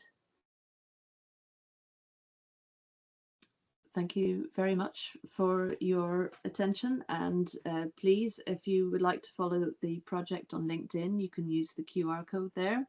Alternatively, you can find the i3for-Seaweed website. We are on irishseaweed.com, and of course the project is on Blue Biomatch as well, which is a fantastic hub. So thank you. Thank you so much, Mav. We're gonna, yeah, Benoit, you have a question? No, actually, I will leave the opportunity to the others to ask a question, because I'm sure I have some opportunity to ask Maeve directly the question. So we're gonna open up for some questions at the end as well, but let's leave it to Mara then. Maurice? Yes, hello, sorry. Yeah. Thank you very much. Thanks, May, for this fantastic presentation. It confirms again that Ireland is in the forefront of the seaweed cultivation development in Europe, and that's great to see these developments. Just a couple of things. First of all, I would like to really congratulate Submariner, because it's really important that you bring together these various projects that are apparently having similar tasks, or even sometimes that they look overlapping, that you build on these projects rather than try to overlap them and reinvent the wheel. I think it's really important, and this is events like this where you kind of have organized this by 2 projects, but in fact you have involved a number of different companies and projects. That's really really fantastic. On this specific one, I3 for seaweed, I saw that this work package 2, where you aim to develop the algae farmers toolkit. There is almost the same task in the new EU4Algae. This is really important that you work together and build on these and to keep for synergies and pool the resources to have a really useful and effective tool for the European seaweed farmers. Then one thing, I mean, in one of the first slides, you had these figures on the predicting the consumption and turnover in Europe in 2030. I still see that these are the figures from the Seaweed for Europe report, Hidden Champion of the Sea. We use the same when developing the EU Algae Initiative. I was only wondering on the hectares that you have calculated, to what extent they really correspond to the prediction of 8 million tons. I know that there is no time now, but maybe to look at these whether they are realistic or not, and also maybe at some point we can refine these figures. Are we really realistic in reaching 8 million tons by 2030 by cultivation? Yeah, not sure. Yeah, the hectares, you see 27,000 to produce 8 million tons. That, not sure it corresponds together. But again, that's my subjective view. Thank you, and thank you very much. Thanks again. Thank you. We will definitely go back and look at that slide and reference it properly as well. We're going to move on, but I also want to say congrats on the new project, and also highlight this opportunity of the I3 projects in as an instrument from the EU. I3 stands for interregional innovation investments. Exactly. So they're very focused on investing in SMEs and startups, and that's the whole point of the program. So for all of you innovators out there, it's a good idea to keep a look on their website. You can get some great support in the product as well. And there is a call open now with the deadline in December. So if anyone's very, very fast, maybe you can make it. But otherwise, they're going to have a call open next year as well. So I just want to highlight that opportunity as a new instrument for the EU. But with that, I'm going to hand over to Frederick, who's going to talk a bit about some other opportunities that we have going on at the moment. Thanks, Maya. Yeah, so I just have a few slides. I won't need the whole time. But I also wanted to echo the others in saying thank you to the presenters, the speakers, and the panelists today. I think it's been very useful for all of us to see what's going on in the sector. And I think it really gives visibility to what is happening and really opens the doors to collaboration and to make sure that we're not duplicating our efforts. I think a few years ago we would have been talking about focusing on the challenges and on all of these problems that we have, but I think there's been real progress over the past couple of years, like with the seeding machine being developed by Ocean Rainforest and this precision kelp farming, and also the social acceptance is coming slowly but surely. Yeah, so I'm just going to talk about a few training jobs, different sectors and training platforms in a very general way. Again, just to make people aware of what is out there. So next slide, please. So as Laura mentioned this morning, in case you weren't here, there is the EU4Algae stakeholder platform. So this is on the European Maritime Forum, which is the kind of website of the European Commission for anything maritime related. So EU4Algae has a load of resources available to you, including this licensing toolkit. There's a load of media, there's a knowledge library, a business corner, and you can get access to these working groups, which are going to mutate slightly in the next iteration of EU4Algae from next year onwards. So there'll just be 4 working groups. But yes, do get involved, and that is kind of your first one-stop shop for resources related to algae or European algae. Next slide, please. So training and jobs. There is a call out at the moment by EIT Food actually for an algae biotechnology online course. I think the deadline is very short. I think it's the first few days, the 4th of November actually. So you have only a few days to apply. So that's closing soon. But that's, if you're interested in the biotechnology side of things, that is it's a repeat of a course that ran a couple of years ago. So I'd recommend taking a look. There are other opportunities posted on this Blue Biomatch platform that you've heard about today. It's basically like a LinkedIn, but exclusively for blue economy. So we have topics of not just seaweed, but also multi-use, MPA management, bivalve cultivation, and all kinds of things. And there is a page called Opportunities where you can find things like the Ocean Rainforest traineeship that's currently open, and then there are a number of others. There's a AlgaeProBANOS, another project accelerator, which I'll come to in a minute. But yeah, in terms of other training opportunities, I think it's perhaps not so readily available as other training opportunities in other sectors.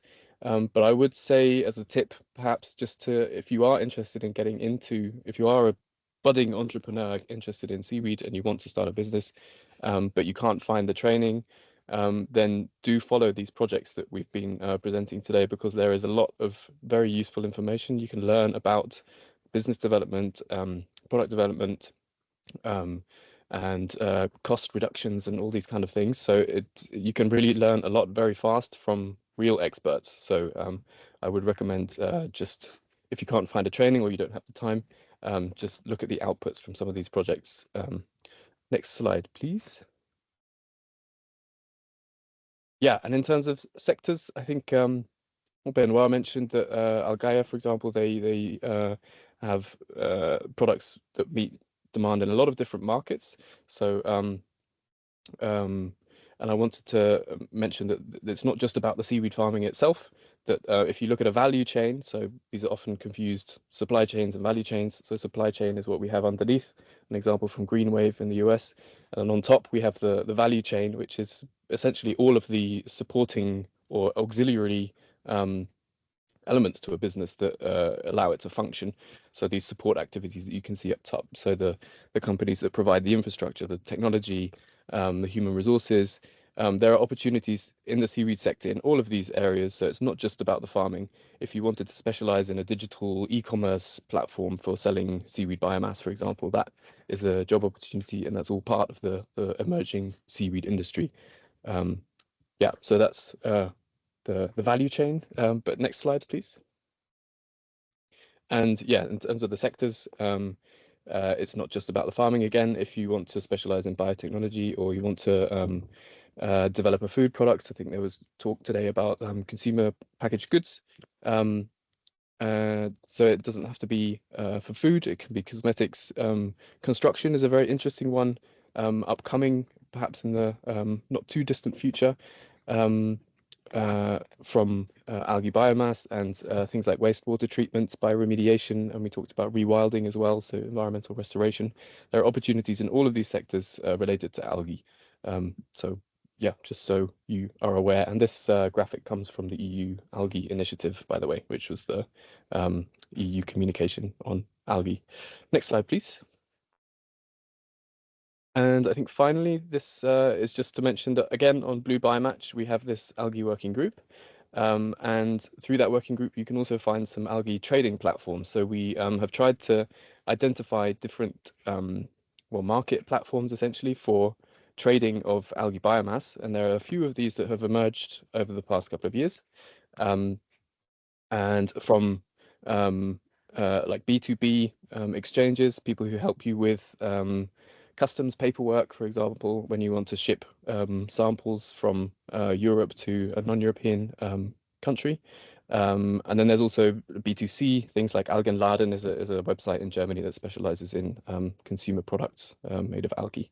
So yeah, that's just to make you aware there are some trading platforms, and we hope to add more industry platforms here on Blue Biomatch. So let us know if there are any that are commonly used that we should promote. I think that's it. So the next slide, I think, is the Blue Bio Techpreneurs. So yeah, we have the accelerator.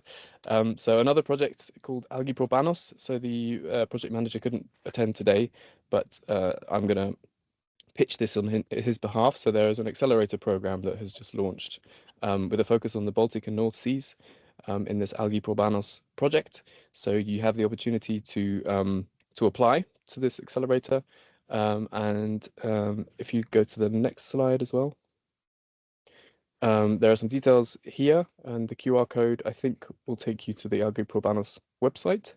And there's a total of 200,000 euros available, and per project it's 10,000 euros for expertise to be awarded as innovation vouchers. So these vouchers can be used for expert mentoring, so you can essentially pay consultancy fees with this to really develop your business idea further. And the next slide, I think, shows you where you can apply on Blue Biomatch. So it's under the opportunities section that I showed previously. So yeah, do check that out, create an account, it's all free. So yeah, please do get involved if you are an entrepreneur and you have an idea that you want to take to the next level. That's it. Finally, there's this, so next week there's the Blue Invest e-pitching session on the 7th of November. It's in the evening, I think, around 4 or 5 p.m. Central European time. Double check the time. So there'll be another 3 or 4 startups, I think, pitching there. So if you want to see how other startups do it, then I'd recommend attending. Yeah, and that's it from me. And now we'll pass over, kind of leaving purely the seaweed world, and we'll go into the blue economy as a whole, where we're going to look at the Blue Bio Techpreneurs project presented by our colleague Katharina Kurzweil, who are currently developing a MOOC, or a massive open online course about the blue economy, which includes seaweed entrepreneurship. So if Kati's here, then we can pass over to her. Thank you. Just one addition to the mentorship opportunity. You can actually apply for it both as a mentor and a mentee, and then you're going to be matched together with someone that suits you. So you have the opportunity to raise your interest, regardless of if you have expertise that you want to give to someone or if you need expertise from someone else. So it's kind of a win-win for both. And now we hand over to Kathy. Thank you. Thank you, Maya. Thank you, Frederick. Hello, everybody. My name is Katharina Kurzweil. I'm working for the Submariner Network, and I'm the coordinator of the Blue Bio Techpreneurs project. So I hear today a lot of things about innovative products, seaweed cultivation, business cases, startups, and companies. And the pitches of them, and why is Blue Bio Techpreneurs bringing this all together. So it's a Blue Careers project, and we are 5 partners in the project. It's Blue Bio Alliance from Portugal, SDU, so Southern University of Denmark, a university from Gdansk, and Pommer Bretagne, and us. And yeah, I'm telling you today how we're trying to, let's say, close or bridge the gap between academia and industry. So for innovative products, for the progress that was made in the past, but should then also maybe continue in the future, we need training, and we all need to learn.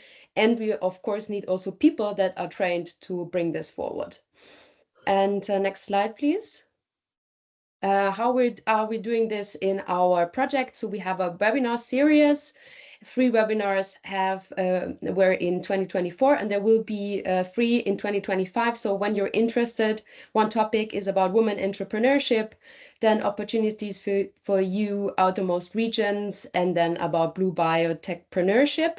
So whenever you're interested to be a speaker there, please contact me.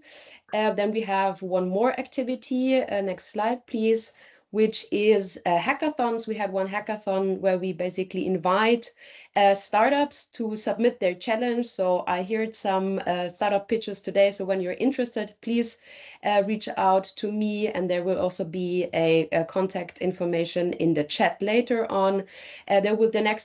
The next hackathon will be in Poland from the 6th to the 8th of June. And of course, all the students, PhD, master, bachelor students, but also people who are interested, they can apply to be participants. Next slide, please. And then this is what Frederick mentioned. So the third project activity is a MOOC, a massive open online course, which is called Blue Bio DNA, Entrepreneurial and Transversal Skills for Innovators. It launches 2025. Next slide, please. So what will be in the MOOC? So the MOOC will be 5 courses. The first course is about Introduction to Blue Bioeconomy Entrepreneurship. The white bubbles that you can see are project results, but also synergies and collaborations with Blue Biotechpreneurs and the other projects to, let's say, use the resources that are existing, and we bring this into one online course. Into one specific, but of course then in total 5 online courses. The second course will be about land-based blue bioeconomy entrepreneurship. The third one is blue bioeconomy entrepreneurship in coastal areas, where mainly also you will see a lot of projects that we have here today. Then we have entrepreneurship in ocean multi-use and marine protected areas. And then the last one is blue bioeconomy careers and blue biotech entrepreneurship. So it's about the blue biotechnology sector. It launches 2025, so the first course by the end of this year, in the beginning of next year. Then we will have the other 4 courses. It will be launched on Future Learn. It's a free course where you then get a certificate when you, of course, pass the course successfully. Yeah, next slide, please. And yeah, you have heard also today a lot of Blue Bio Match, so I mention it once more. We also have a group on Blue Bio Match, which is called the Wave Makers Group, Early Career Exchange and Talent Hub. It's for student, recent graduates, but also for startups, companies, organizations that are maybe looking for talent. And it's an exchange, let's say, group to close and bridge the gap and bring and connect the industry, let's say the working force that is in place already with the younger generation to connect.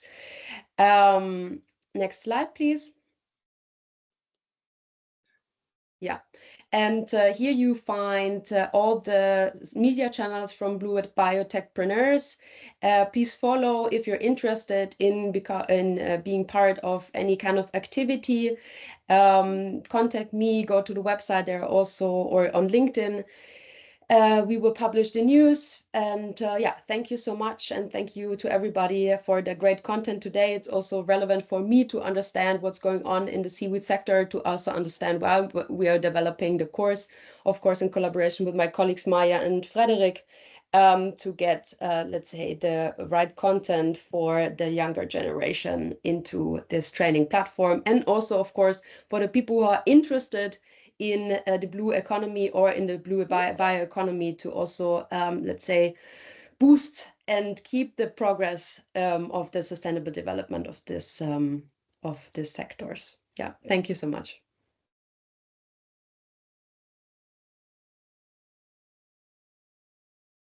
Sorry, thank you so much, Kathy. And with that, we are pretty much through with all of our speakers, but I want to, first of all, thank you all for joining, and especially our speakers. Does anyone have any questions? And we have some time to actually open up the floor. So let's see if anyone wants to add anything.